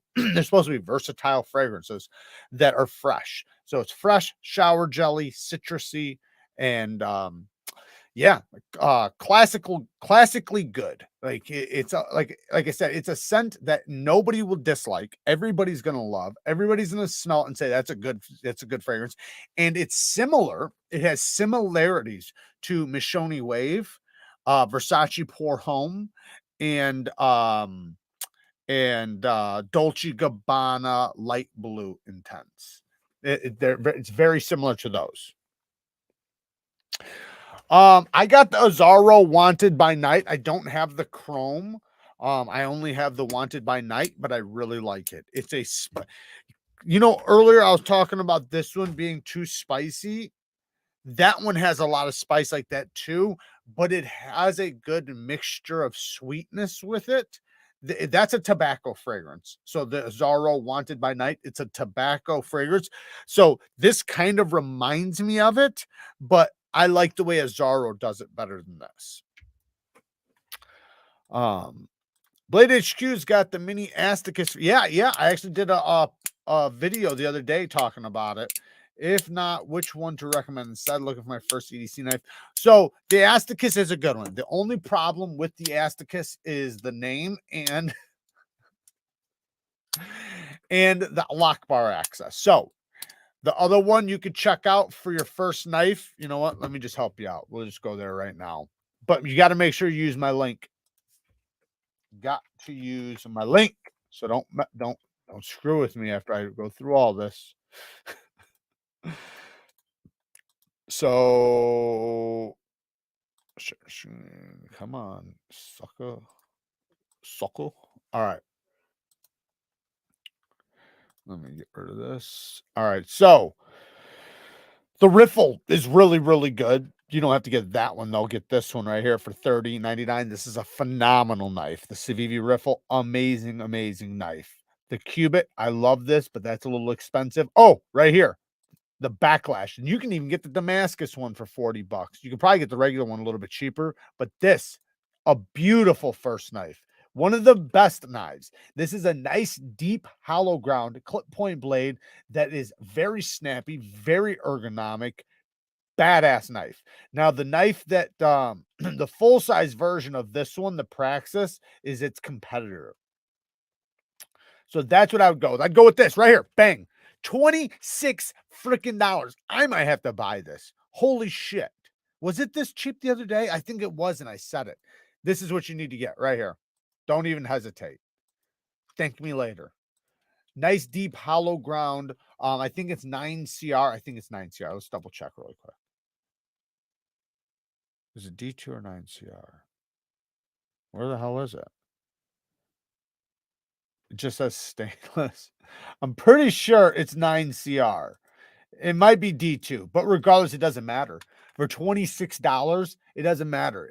This is, like I said, it's so thin behind the edge. It's 15 thousandths behind the edge. Plus, it has a nice hollow grind moving all the way up the blade. This is the ebony wood. So it's ebony wood. This one used to be like $60, $70. But it's discontinued. So definitely get that one. Null Knives, what's up, brother? Shout out to Null Knives. We have one of his knives here right now, but we can't show it. We can't show it because we haven't done a video yet. Spartan Harsey, full size, or the Hinder XM18. Ooh, probably the XM8. So the Spartan Harsey is going to have a better heat treat. That's the benefit to the Spartan Harsey. The Spartan Harsey has stupid thick geometry, though. Like XM18 has thick geometry. Spartan is a little worse. Like the XM18, you can get the skinny. If you get the skinny, then the geometry is pretty decent. But if it's the regular XM18 versus the Spartan RC folder, I'd probably have to, man. If you're going to get a regrind, the Spartan Harsey. If you're not going to get a regrind, then the XM18. The XM18, the one beautiful thing about it too is you can use bearings or Teflon or phosphor bronze. And with the Spartan Harsey, it's only washer action. So if you don't care about action, Spartan Harsey folder with a regrind. But if you do care about action at all, go XM18. Harsey all day.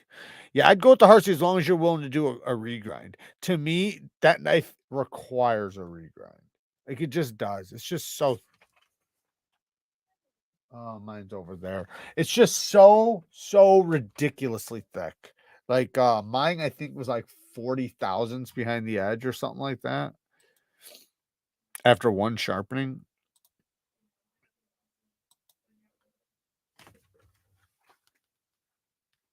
You know what? I should have had this pulled up this whole damn time. Dickhead. 99 people in here. Thank you guys for hanging out. Null Knives with the pink hands. That's what regrinds are for. Yes, it is. Yes, it is. And that is a great example to get one on too. Yeah, it is. It is a great knife. I love the knife. That's one of my favorite hard use, tough frame locks.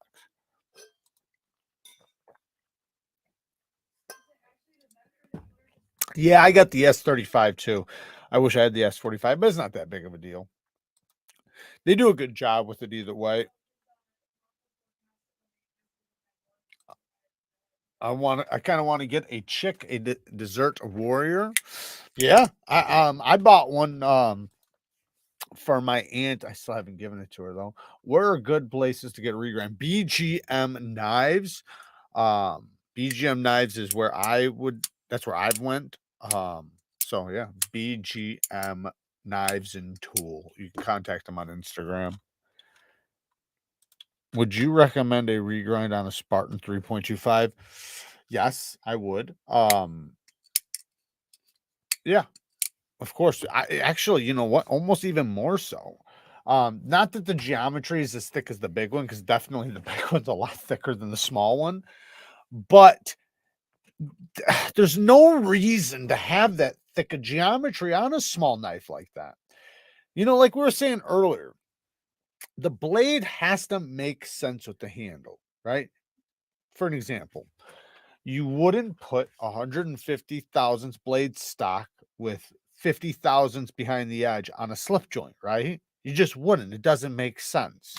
Same thing with something like that. You don't want to do that with. Now, I'm not saying it's as dramatic as what I just said, but you want with a 3.25-inch blade, a small titanium handle. You don't want thick geometry because you have to push that through materials, right? You're more likely to slice with that thing than to do hard use. It's not a big knife. With the bigger one, you can kind of understand it's bigger, but with the small one, it just doesn't make sense. So, yes, I think a regrind would be great. If you don't touch the pivot at all, just let it break in naturally for like a week or so. The Harsey will have drop shot action after you clean and re-oil it. Yeah, that's what I did. That's exactly what I did with mine. What I did with mine was I actually spent about a little over a month just flipping it until it got very smooth. Then I took it apart, polished the washers, oiled it all up, put it back together, and it's stupid smooth. Mine's pretty much drop shutty. I mean, it's not false shut or anything, but it's drop shutty if I shake it. It's a shake shutter for show. I can't wait for my PM2. Holy shiza.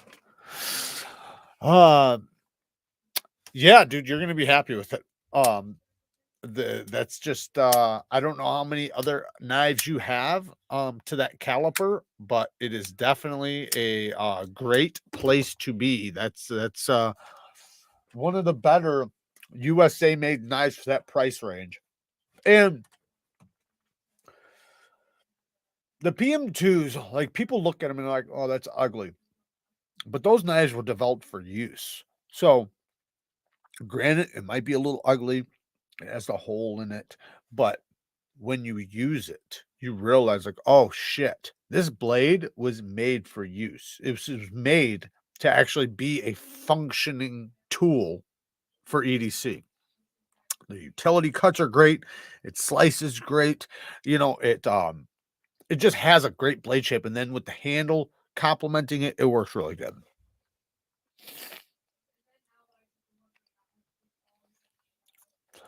What up, Knife Simps? What up? What up, Pimpin? What's my favorite Pikal knives? Tikal. Tikal, USA made.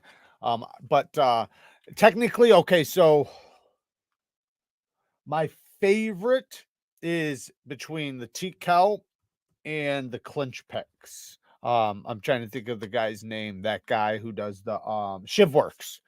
The stuff from Shivworks and the stuff from T-Kel. T-K-E-L-L. I actually got one back. Check this out. And Mike Mike sharpened this sucker. He did a really good job. He polished the shit out of this thing. This thing is, oh, yeah. This thing was not this sharp when I sent it to him. Yeah, he did a good job with that edge. It's also got a sharpened spine. Oh, but yeah, this is really cool. I like it in the forward grip. And this is a great EDC knife too. You can get it without the sharpened spine, but this makes it, you know, for slashing. And obviously poking is going to poke really good, but it makes it to where it'll cut on the back swing. But really, really comfortable in the hand. It's got an attitude adjuster back there for, you know, when you're getting lippy. His sheaths are amazing. He does really good sheaths, and he has really good clips too, belt clips and like other kinds of clips. Here's my dagger mermaid, I think. Yeah, check it out. I haven't seen that one in a while.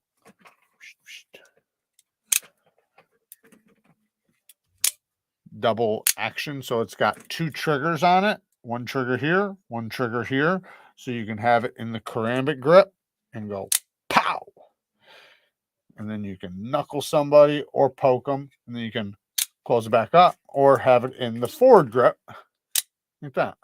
Pretty cool, right? You can find that one with my Blade HQ link under Dagger Knives 2Rs. Blade HQ down in the description. Oh, here's my stinger. Woo, this is a beast. That is a cool knife. I love this spear point blade. This thing is nasty. You can just tell this thing's made for self-defense and, you know, obviously like tactical shit. Really good action. Off-grid knives. Stinger XL. 154 cm. Inset clip. Flat screws. Just a phenomenal knife. That's a goodie. I like that one a lot. One of my favorites from them. What else do we got in here? I don't even know what I sent him. I never remember what I sent him. Oh, another TCal. I sent him 2 of them. Check that one out. Did he sharpen this one up?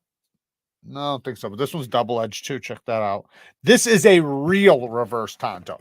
Everybody always talks about reverse Tontos. Here is a real reverse Tonto. I can't show you that.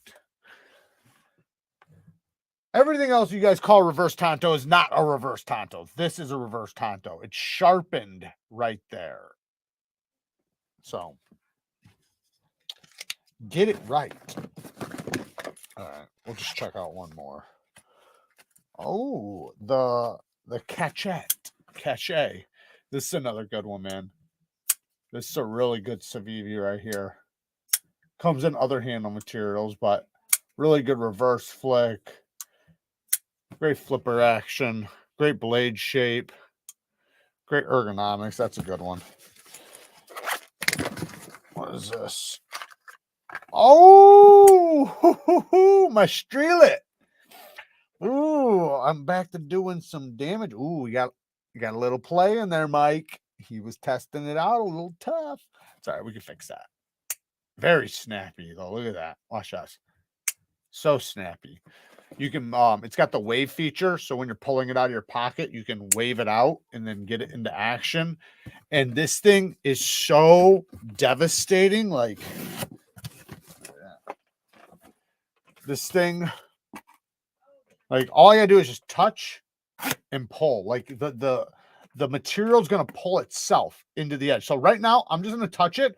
I'm not going to go towards it. I'm just going to pull straight away. See how it yanks it in? I'm literally just going straight down, and it catches and pulls itself in. It's crazy.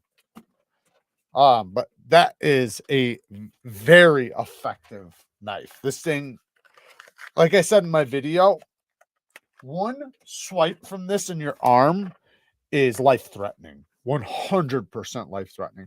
If I put a 1-inch gash into your arm with that thing, you're probably not going to make it. And that's just hitting you once.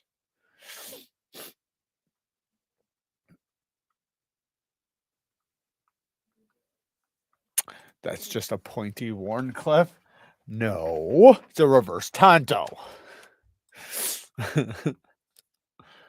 A real reverse Tonto. Perfect to break out of a clinch. Yeah, perfect to break out of a clinch. Exactly.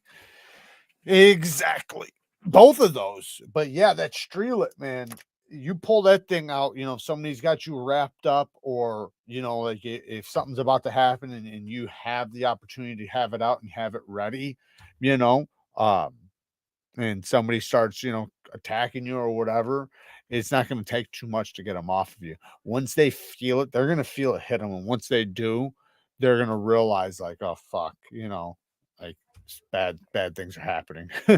A lot of times, though, from what I've seen, a lot of times people don't even realize they're getting stabbed when they're actually getting stabbed. I think cutting is a little bit different, but sometimes it can be the same thing too, because the cut is so clean that they just feel like they got hit. They don't realize, like, you know, in the midst of a fight. Put it this way. John Jones was in an MMA fight, broke his toe, and his toe was facing straight up. He didn't even realize until the fight was over, and he looked down. And he like almost like passed out. Like, he started freaking out because he didn't even realize it. But that's when your adrenaline's pumping and things are happening. You'd be surprised what you can do. I've told this story before. When I was a kid one time, this was the first time no, it wasn't the first time. It was like the second or third time I had ever ran from the cops, but I was very green. I was very young, very, very young. I was in a new place, new area, and I had to run from the cops, and I had to run through woods in the middle of the night. And I was running so fast. My adrenaline, I literally leaped over a fence. I don't even remember the fence. That's how fast I jumped over it. Like it was like, phew, like I flew through the sky like fucking Batman. And as I'm running through the woods, I'm running like 10 feet and falling, like brr, bam, brr, bam, brr, bam. Every 10 feet, I'm fucking slapping the ground. And as fast as I'm hitting the ground, I'm getting up and running. It's almost like one of those Jesus lizards that run on water. They're running so fast, it's like they're floating. That's the way it was, except for I was hitting everything, getting clotheslined by trees and branches coming past my face and hitting the ground. But as fast as I'd hit the ground, my feet were still moving. So it wasn't like I hit the ground, and then lifted myself back up. No, my feet were still running. So as I hit the ground, I'm still running.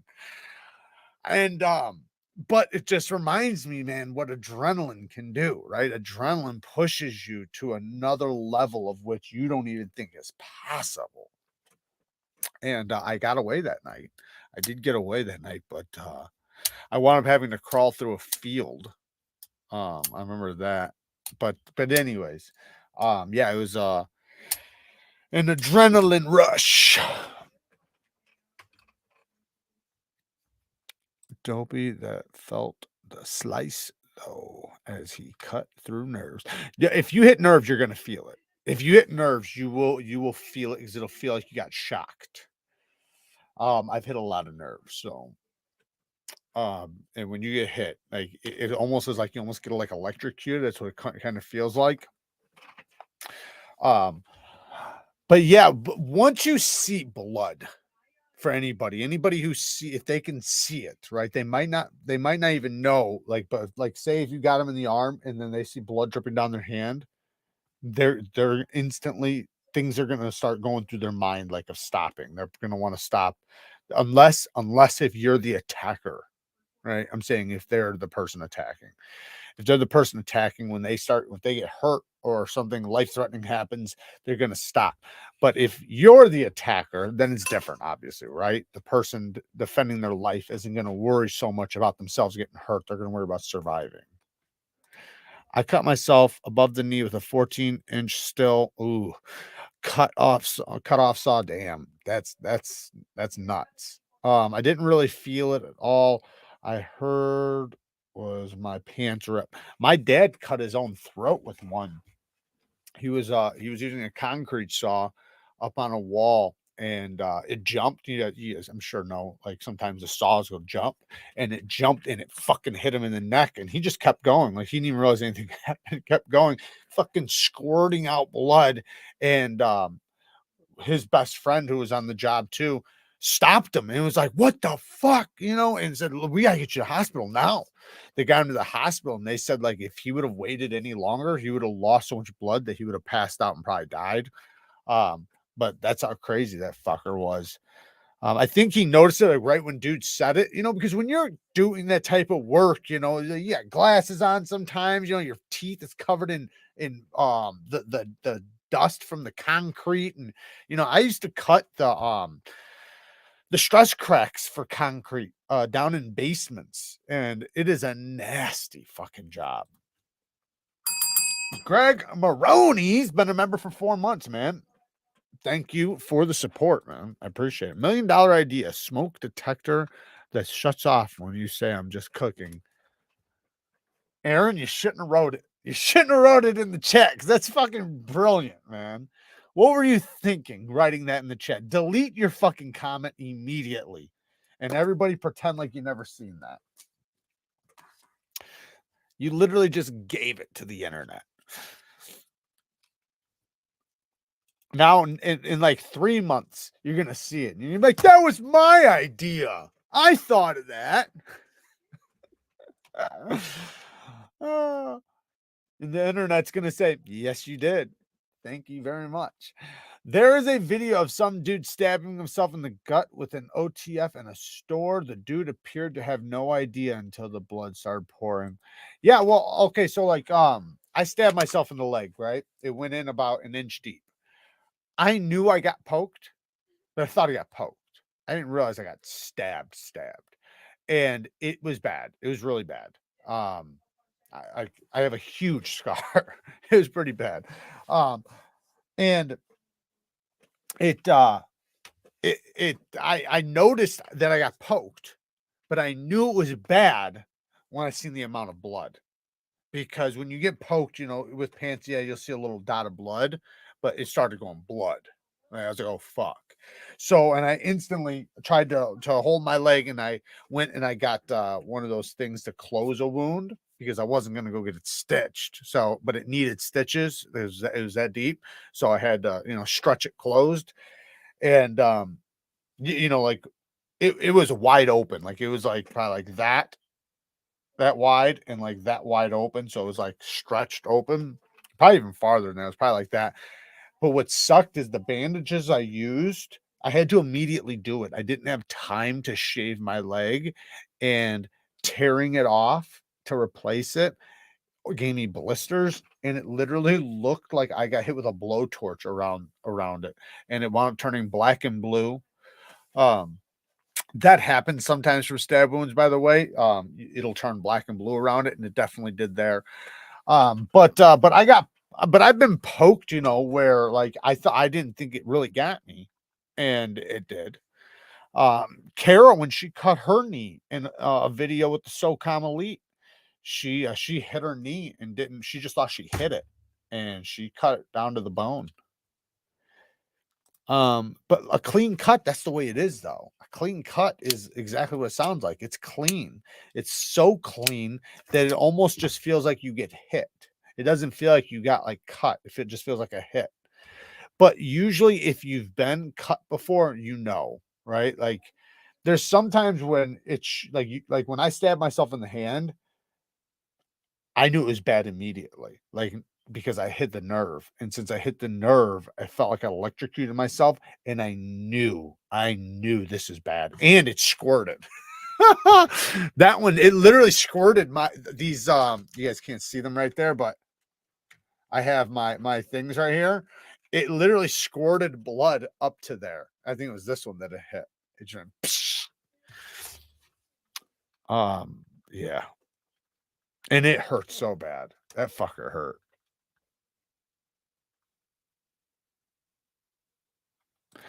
I know if I mess up with this crewware, I'm gonna get some slices, so I'm gonna be extra careful with the compression lock. Compression lock is good lock though.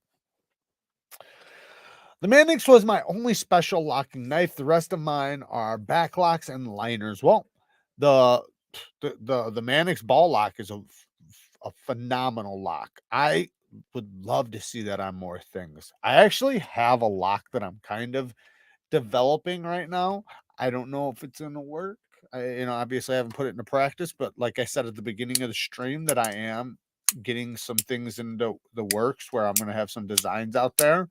I have one coming, and more that I have a couple coming, and more that I'm gonna be introducing to companies that I know will take them. But one that I'm thinking about is a new locking system.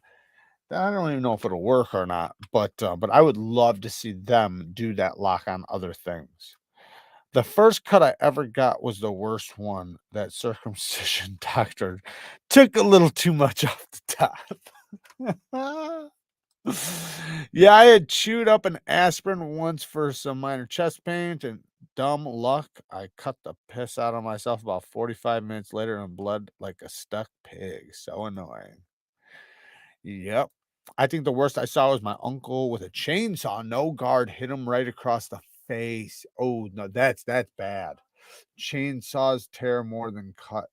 Horrible injury. Yeah, I imagine. Fuck. You know, when doing construction, that always went through the back of my mind because, you know, doing construction, obviously, I've seen a lot of injuries, right? I had a lot of injuries. I watched my dad get paralyzed. You know, I've seen my uncle shoot himself right through the fucking leg with nail guns. I've been shot with nail guns, had everything happen. So, you know, you get injured a lot, right?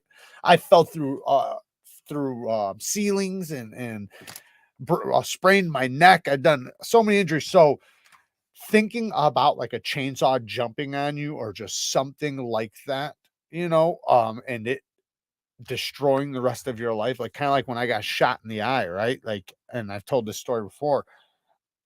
I didn't, my past didn't flash before my eyes. My future did because I realized I was still alive, and then my future of being a mutant flashed before my eyes of me having no eye, literally a hole in the side of my face, and me just being like somebody with a half a face. And yeah, scary feeling. Yes, I got shot in the eye. Not by a bullet though. It was by a potato cannon. Um, and potato cannons are fucking horrendous. They are if you've never seen one, go watch videos on them. It's just like it's a cannon and uses a potato as the object to shoot. And I was point blank, boom, and it shot me in the eye, ruptured my eyeball, shattered all these bones in my face. It was pretty bad. I was blind for well over a month, like completely blind, couldn't see anything. About both eyes too. Even though I only got shot in one eye, your other eye compensates. So, and I couldn't see out of the other one because the one was blind, and it was painful if I tried. So it took about a month till I started getting my vision back. And everything was blue when I first started getting my vision back. There was no colors. It was all blue and shapes. Like, so when I could see, it was all blue and like circles everywhere. But eventually I got my eyesight back and now I'm good. I'm good. But it fucked me up though. I still have nerve damage in my face. When I rub my face right here, I can feel it in my nose and my lip. So it just, yeah. But yeah, it got me good. And but yeah, if you've never seen one, just go watch videos of them. You'll see they're dangerous. They're powerful. I mean, it's a cannon. So just think cannon instead of a cannonball, you have a potato. But potatoes are hard, right? You guys know potatoes. Potatoes aren't not I'm not talking about cooked potatoes. I'm talking about fucking hard, cold potatoes. So they're really hard. And if it's point blank, it's gonna do some fucking damage. That's for sure. And it did. It did. It messed me up pretty bad. I thought I died. The people around me thought I died. When I got hit, I damn near did a backflip back, and I instantly jumped up though because I was alive. But like I said, my future flashed before my eyes of having a hole in my face. I thought my eye was gone, like for sure gone. Like there was no way I still had an eyeball. Um, I was getting rushed to the emergency room, and I actually peeled my eye open like this, and I told the fucking driver, I was like, do not lie to me. I said, you better not fucking lie to me. I was like, do I still have an eye? And he looked and he says, I think so. And I was like, thank God. I think so is better than no, you do not. I think so is also kind of bad too. So I was like, fuck, you know, because it was ruptured. So I couldn't see anything. Like I was fucked. And it felt like a hole in my head. Like I said, because I broke all these bones around my eyebrow, around my cheekbone. And then I ruptured something in my eyeball. So it was so painful. That was I've been through a lot of pain, a lot of fucking pain. That's the only pain that was so severe. I actually said some violent shit to my mother. Like it's how I was in so much pain. I would never talk sideways to my mother, but she tried to take away my painkillers, and I couldn't see. So I was blind. I started breaking fucking everything around me because it was all because I was in so much pain. I was in so much pain. And I was taking so much but they weren't doing anything. So I just kept taking more and more. And my mom was like, this is bad. He's going to wind up overdosing. So she took him from me. She doesn't understand, but I wasn't going to overdose. I was having no effect. Like there was literally no effect because I was in that much pain. So it was like, oh, it was so bad. For like 2 weeks straight, I couldn't see. So like everything around me, like me just trying to get a drink of water, like I would try to find it and it would fall and then it'd be in the bed with me. Fucking water poured all over me. It's just like so frustrating, like to try to do anything blind when you're in so much pain. Like you feel like somebody's drilling a hole through your fucking head with a drill at the same time while you're blind and you can't find anything. Oh my goodness. Man, that's pain you don't forget, man. Oh, damn. When I was in the emergency room, they gave me some sort of painkiller in the eye. It didn't do anything, but they said they gave me the max amount and they couldn't give me any more, otherwise it could make me go blind. I don't know what they gave me, like morphine through the eyeball. I don't fucking know.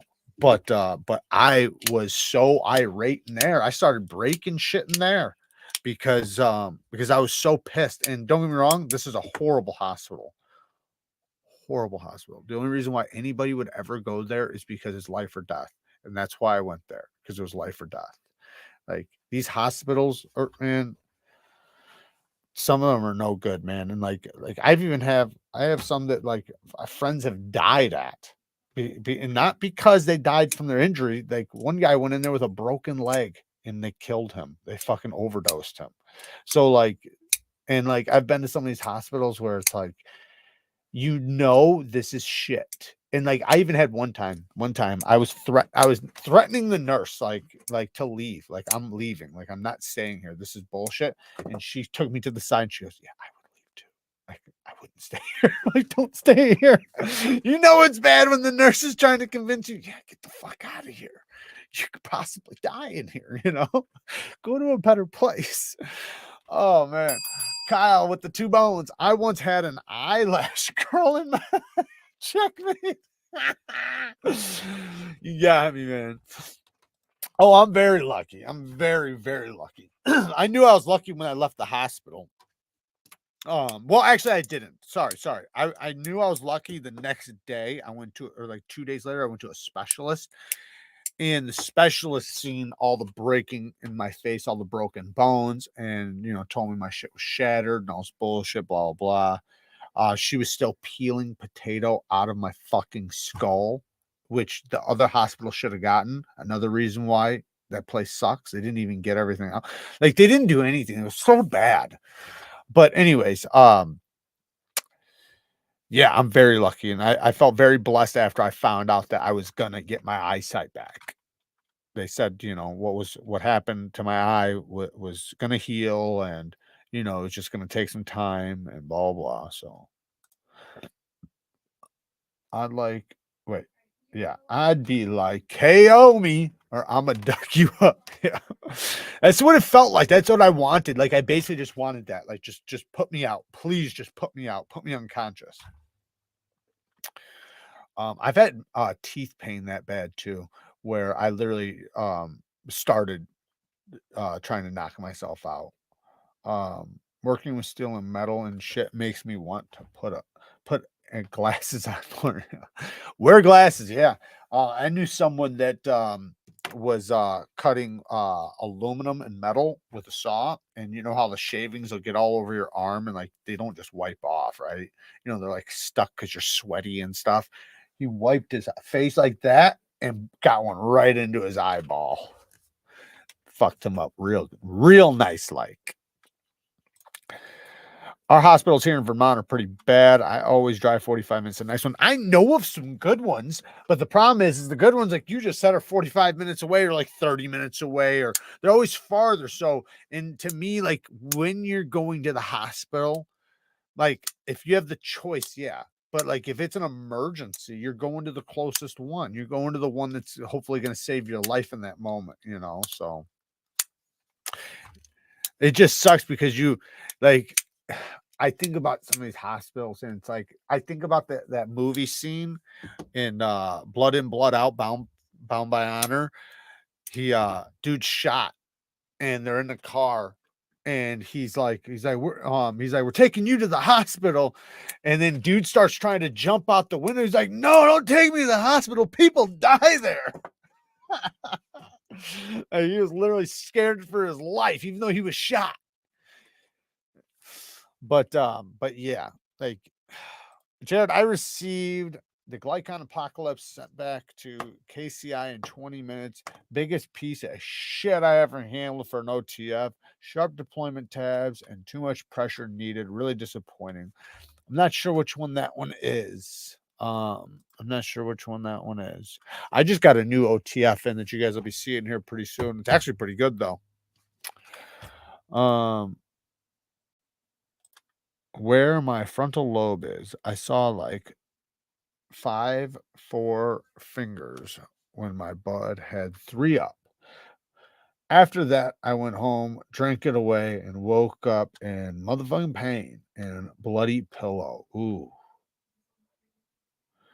that sucks. When I was in the 3rd grade, Sarah Johnson broke my heart. That fucking bitch. We should find her. Our local small government hospital is so bad. You need to buy the things you need outside the hospital that include meds, antibiotics, bandage, dextrose, etc. Yeah. Yeah, I'm sure across the country, you know, like there's a lot of great ones too, though, right? Like I can think of some like, and you when you've been to so many bad ones, you know a good one. You know, like there's one I'm 2 of them that I'm thinking of right now that thank God my sister always goes to when she needs to go to the hospital because she's closer to it. But going there, you go in, you check in, and within like 5 minutes you're in the back. Like it's so fast. Like when you're used to sitting for 3, 4, 5 hours in other places, dying, bleeding out. When I put it this way, check this out. When I went into that hospital with my eye, right? I was bleeding out of my nose, my mouth, and my eyes, right? That's how bad it was. I was bleeding out of all crevices. And I walked up and I couldn't see. I was blind, right? So somebody walked me to the door. They had to park. So like I'm like trying to find my way to the thing. And I walk up to the thing, and the lady tells me I have to fill out an insurance form. I spit blood on it and threw it at her. That's it, because I couldn't see. Like, you dumb fucking bitch. How do you not realize I am blind? I can't see. I am injured. I can't fill out an insurance form right now. I need to get in the back. And then all of a sudden I hear my sister's voice because my sister obviously rushed to the emergency room. She heard what happened. Like I told you guys, my family is like legit. Like they 100% got your back. And my sister's ride or die. So she showed up right behind me, and I didn't even know she knew what happened. She got the call and rushed there. So she shows up, and I heard her say, I got it. So then she filled that out while they took me in the back. But it's like, imagine, you know, somebody's bleeding out of their eyes, their nose, and their mouth, and you're more worried about them filling out a form. Do you have a favorite multiple blade deploy knife?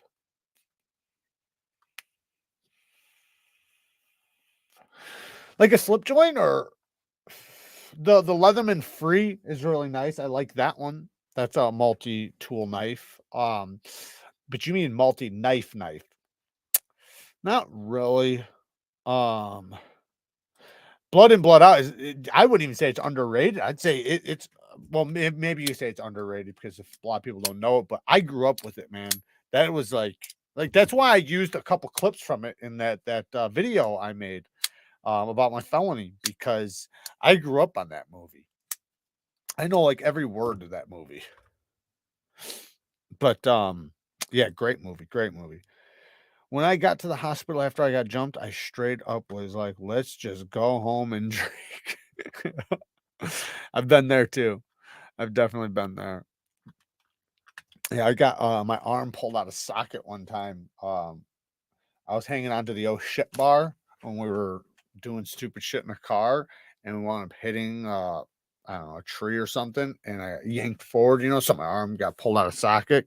I thought I broke it or shattered it or something. So I went to the hospital, and it took like 6 hours, literally, to even get into the back room. And then they tried to make me sit in the back room. I eventually just got up and said, "Fuck this, I'm leaving. I'm not waiting no more. This is ridiculous." Wait 8, 9, 10 hours just to get an X-ray. Like, it's like, what are you guys gonna do for me anyways? That's what I almost think. And that's why, but when you go to a good one though, like I was saying before, when you go to a good one, you walk in and they're so nice, they're so good, they're so fast, they get you back there, the doctor's already talking to you, everything's so legit, and you're like, this place is awesome. That's what you think. You're like, I gotta come back here sometime. I'm gonna come back and visit. Blood out, blood out. When he gets spanked at the end, that's a fucking crazy scene. Blood and blood. I think you're talking about different Blood and Blood Out. We're talking about Blood and Blood Out, Bound by Honor. There is another Blood and Blood Out. I know that. I've seen that one too. But the Blood and Blood Out, Bound by Honor, it's a Hispanic. It's a white guy who he's half Hispanic and half white, and he starts leading the Chicano or Hispanic gang in prison. And it's a great movie, man. Fucking great movie. I went to the hospital in Jersey while having a stroke. Ooh, I got a 10-minute lecture from the stroke doctor that he's important because he handles strokes. Checked out the next day. Fuck yeah. Oh, that's American me. The Hispanic one is the Blood in and Blood Out one. I know. I remember. Oh, yeah. There's the other one too, though. The one that you were referencing a minute ago. I need to see that one again. I haven't seen the whole thing, but I know it was good. I remember watching it because that was the one that Kara knew, and she told me about it. So I was like, I gotta see it if it's named the same name. Ramirez did a song that in the song, the part where he pulls the knife, he says, "Get up, Chucky." Yeah.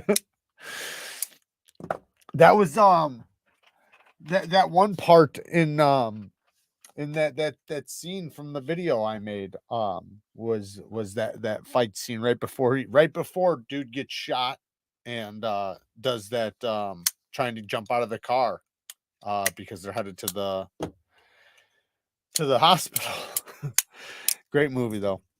Maybe one day we'll turn on movie scenes. That'd be kind of cool, right? Let's do a live where we check out movie scenes, badass movie scenes. That'd be a dope live, right? Like where we just literally back to back. They can't hit me for that because it's fair use. So, and you could just say them. I'll look it up and we'll watch it. That's not a bad idea, right? They'll try to hit me with a copyright thing, but I'll beat it. American Me was great. Had OG Mortal Kombat Asian dude. Don't say I don't need numb. Just don't. Great 59 ticket going to the show. Can't wait. I got a lecture for having a. I read that one. I'll cut your fucking eye out. It's different now. Yeah. What is the knife that you were just fidgeting with? I was fidgeting. This one. The Civivi Mims. Phenomenal knife. This is a good one, guys. This is a really, really, really good one. I was doing that one, and then I had the Cubit. Hear that ting?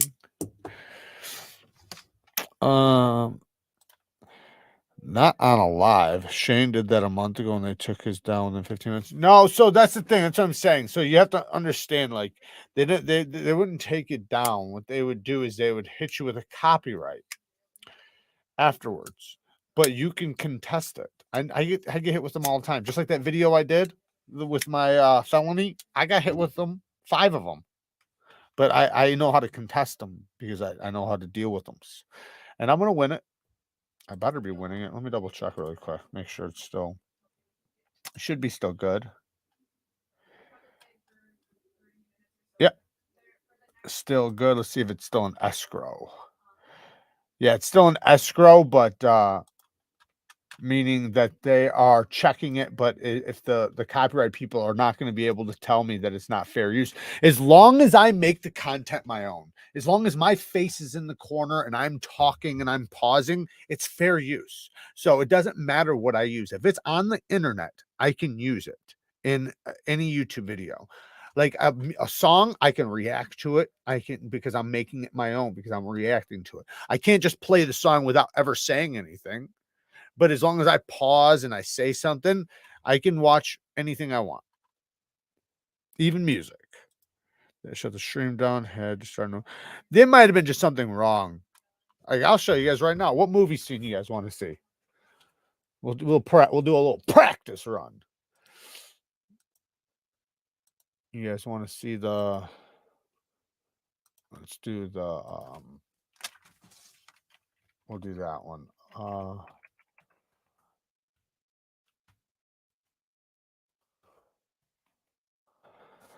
Let's do.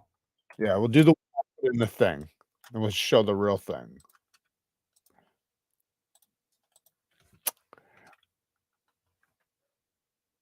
Here to go. Blood in, Blood Out, 1993. Can you guys see that? Let me blow it up. How do I? Wait, how do I blow it up? Hang on. Oh, there we go. Oh, hang on. All right, you guys ready? Let's do it. And let me know if there's any echo. I'm gonna turn down mine a little bit over here. All right, let's go. I like the country essay. Hey, Kool-Aid, put that little jalapeno back in your pants, Hey, homie, I was just marking a new territory. That's right. We're the new landlords. Yeah, dopey. It Vato probably Locos are would. finished. Check out the new view, homies. I'm gonna build myself a righteous certain pad things, here. okay. Swimming Certain things, pool, dopey. white picket fence and shit. Hey, Joker, you gotta find Mamacita Holmes. Mwah! Save me some. So those of you that don't know, I guess I should give you a little backstory really quick. A couple nights before, these guys got a hold of the other gang that's about to show up's cousin and broke his back. They cut his Vatos Locos gang symbol off, and they took him and threw his back over a fire hydrant and shattered his back. He's never the same for like he winds up in a wheelchair and then walks with a cane for the rest of his life after this. He's an artist too, so like he was just starting to get big. He was like, yeah, he was a Vatos Locos, but he was like a good one. Like he was going to school, he was like going to art school, a really good artist, and it wound up turning him into a dope fiend and all kinds of shit. So these guys, this is 2 days later after he got his back broke, and they were doing retaliation. So just giving you guys a little feedback. Hey, give me some. No. About what's about to happen. Yes, he does.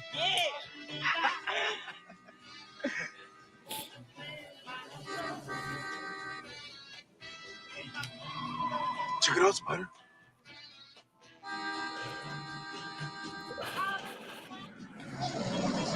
That guy in the bandana right there, he winds up becoming a cop. So what they do to him after this scene, in order for him not to go to prison, he chooses military school or whatever, and he winds up turning his life around, becoming a cop and a detective. And then the cousin that's with him in this, he actually is like going after him in the movie because he's like becomes a leader of the gang, which is crazy because he actually is the one who got him into the gang. So the same cousin that got him into the gang is the same cousin that became a cop. So in his cousin's mind, you became a snitch. You got me into this life, and then you become like that's kind of like the way he's looking at it in a way. Not saying that's true or anything. I'm just saying, it is a crazy story. It's an awesome movie. Hold on a second. Jared, quick. Who played Geronimo in Bound by Honor? Don't cheat and look it up. Shh, nobody tell him. Who played Geronimo? I don't know. Are you talking about That guy who I don't know. I'm not sure which one that one is. That's the cousin that From the alley. that goes to prison right here. Pato Loco must be a He's medication. to white, some but men. he's Come half back up now! Hispanic. So I'm gonna jack you up, puto! when he goes to prison, it's really tough for him because he's white and he's Hispanic. So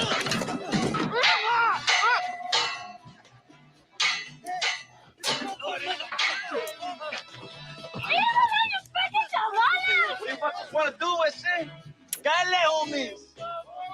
You gotta pay your dues to me. that's his pinche brother, by the mamon. way. You wanna throw it out? The guy with the bandana, it's his brother who got his back broke, and he's a boxer, by the way. Puto, come and get some. Dale, motherfucker. Man, fuck you! You want another placazo badass? Come and get it, motherfucker! Chinga tu madre, I'm gonna cut your fucking eye out, bro. And kill Fuck you! these other vatos, ese. Get up, Chucky! Get up! You fuck with my familia, eh? You gotta answer to me here and now. Come on, toe to toe. Let's go, motherfucker! Let's see what kind of man you are in daylight. What's the matter, Spider? You were scared of me? I'm gonna catch you on the fucking rebound, punk. I'm gonna squash you like the PJ bug you are. Come on, motherfucker! Vámonos!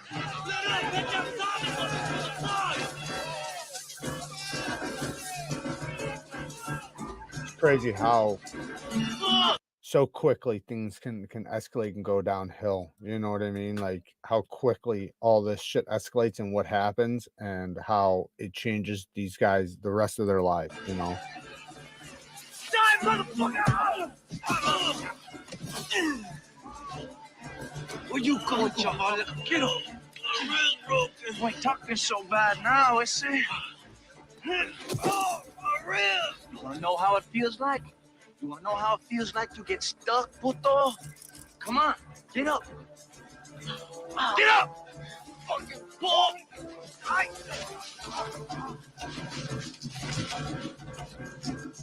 What are you running for, bitch? Should not have done that to my brother Crucito, ese. You know what I mean, Jelly Bean? You wanna dance? I know a tune. It's called Stick and Cut. Ah! You like dancing a stick and cut, ese? Ah! Puto. Hold him down. Puto. Look at it! Yeah! Puto. Ay! Cabrón! Ah! Gotta be careful with this stuff on YouTube. Those locos. I'm just skip a little bit. Let him up, no, please. Let him up! I'm not sure YouTube will like that. Hey, Jorge! We got him for Crucito ese! He's marked for life! Hijo de la chingada! The kid used to be brutal. Who's it alive, ese? Besides, when the dog goes belly up, he's finished. Chale! Yeah, look at him. The dog is belly up. Woo! Viva los patos locos! So if everything would have been fine right here, but what happens next is, since they didn't show it, I'll just say it. What happens next is dude grabs a gun out of the car, and while they're getting in their car, starts shooting at him. And the white dude grabs the gun that he had in his hand that he took away from his cousin and shoots dude. So now he shoots dude. Now it's murder, and then the cops come. They get chased. They get in this cop chase, and when they get into a wreck, the cousin won't leave his cousin, or the cousin won't leave his cousin. So he stays there with him, and they both get busted together because he's not going to let him die on this, because he was like dying because he got shot. So, but I haven't seen American Me. At least I can't remember it. Let me see. Let me look it up really quick. Trying to think of it. Yeah, I don't know if I seen this one. I'll have to check it out. I don't think I seen that one, American Me. Well, we were just checking out scenes from movies, clips from movies. But that one, there's a lot of good scenes from that one. I should play a couple more, but yeah, it's a good movie. It's a long movie though. It's like 3 hours, 3.5 hours or something. American Me was another great. Yeah, I don't think I've seen that one. Jared was watching The Punisher from the early 2000s today, and the bad guy in the family reunion shootout pulls out a Spyderco civilian. I'm like, I know that knife. Really? I've seen that movie a bunch of times. I don't remember seeing the knife. Huh. That's hilarious. I did not, I don't. The bad guy pulls it out, you said? Yep, the bad guy pulls it out. That's funny. Good movie, too. A little out there, but still a good movie. And Prison Dogs. I've seen Prison Dogs, I think. Oh man, I've seen so many, but I've seen all the classics. Like anything new, I've only seen a few new things. I don't really watch TV or shows very much. There is a couple shows that I got into. Like I started getting into the fuck are they called? I can't even think of the names of them now. They're like pikeys, but whatever. But I try to watch a show here and there when I can.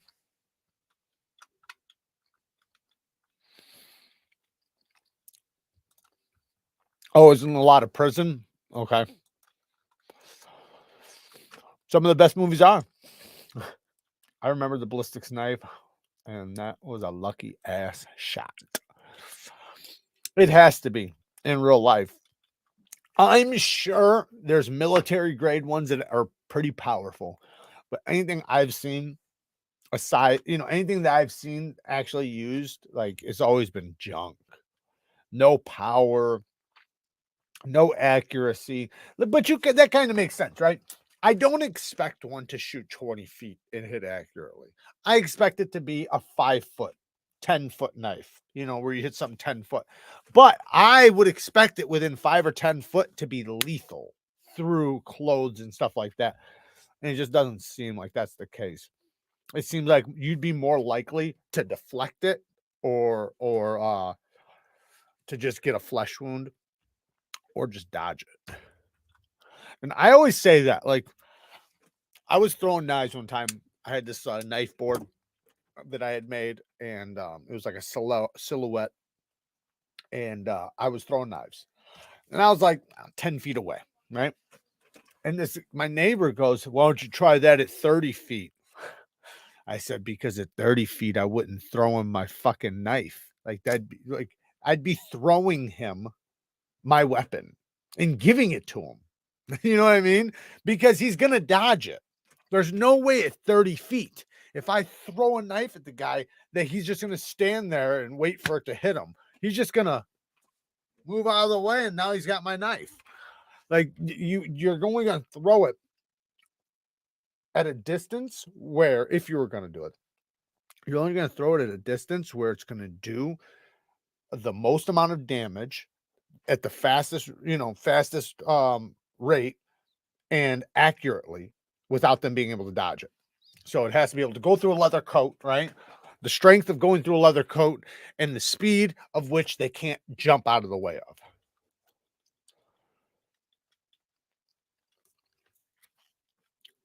I'm not playing that. I'm sure that one would actually probably get by.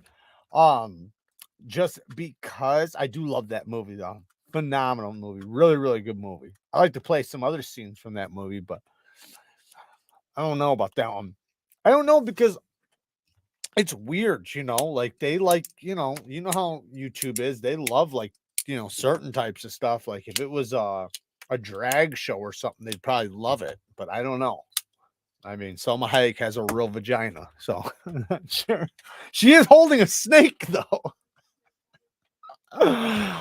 Oh fuck. Ballistic knives are designed as a latch dish effort for a wounded soldier. They were never made to be an accurate deadly weapon. I get it, and that's why I'm saying that they need to be able to penetrate. Though, what I'm saying is that if I'm on my back and I'm injured, and the guy is 3 to 5 feet away from me, right? If he's already standing over the top of me, it's not going to work because when I pull it out, he's just going to kick it out of my fucking hand. I'd have to pull it out and get it, like with him at a distance where he can't kick it, right? Or something like that. but it's got to be able to penetrate through the clothes, right? What I'm saying is that the ones that I've seen don't look like they would. The only way to do it is they would have to hit in the neck, and nothing would have to be wrapped around the neck. Now, maybe, like I was saying, there's probably military grade ones that are a lot stronger, more accurate, and probably more powerful, sharper, all that stuff. The ones that I've probably seen online are cheap Chinese ones that were, they're just junk. And I'm sure somebody could make one at home and do it a lot better justice.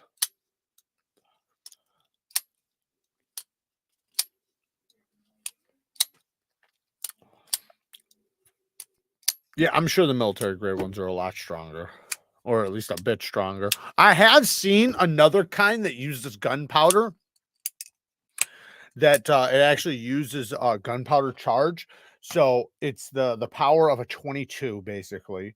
I don't know if it's a 22 Magnum or 22 long rifle, but basically a 22, and it shoots it out that way. So the end of the knife has a tube and the blade, just like the other one, but the pressure is, that shoots out the barrel is from gunpowder rather than a spring. The springs can be reloaded.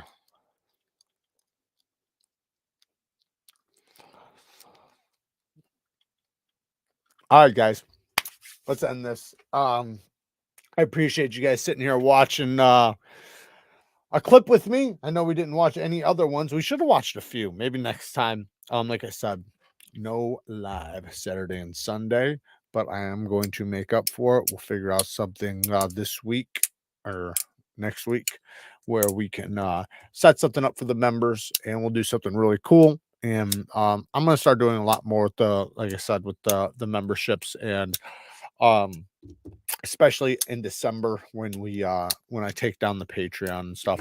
But regardless, I do appreciate you guys hanging out with me. I appreciate the donations. I appreciate all the support, the members. Thank you guys for the love and support. Remember, if you guys see any ads in the videos and you skip them, if you don't skip them and you click on them, it does help the channel out. So if you guys don't know that, anytime you see an ad and it says or you're watching the ad, if you watch it for 30 seconds, it'll pay us. If you watch it for only 10 seconds and click off, it will not pay us. If you click on it, it'll pay us. So even if you click on it for 5-10 seconds and then click off, supposedly, that's the way I understand it.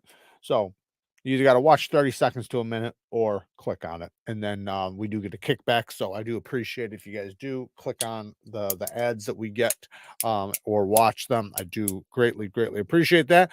And our links are a huge way to support by using our affiliate links. I know there's so many knife dealers out there, and like White Mountain Knives and Knife Center, DLT, I don't link them because I don't have affiliates with them.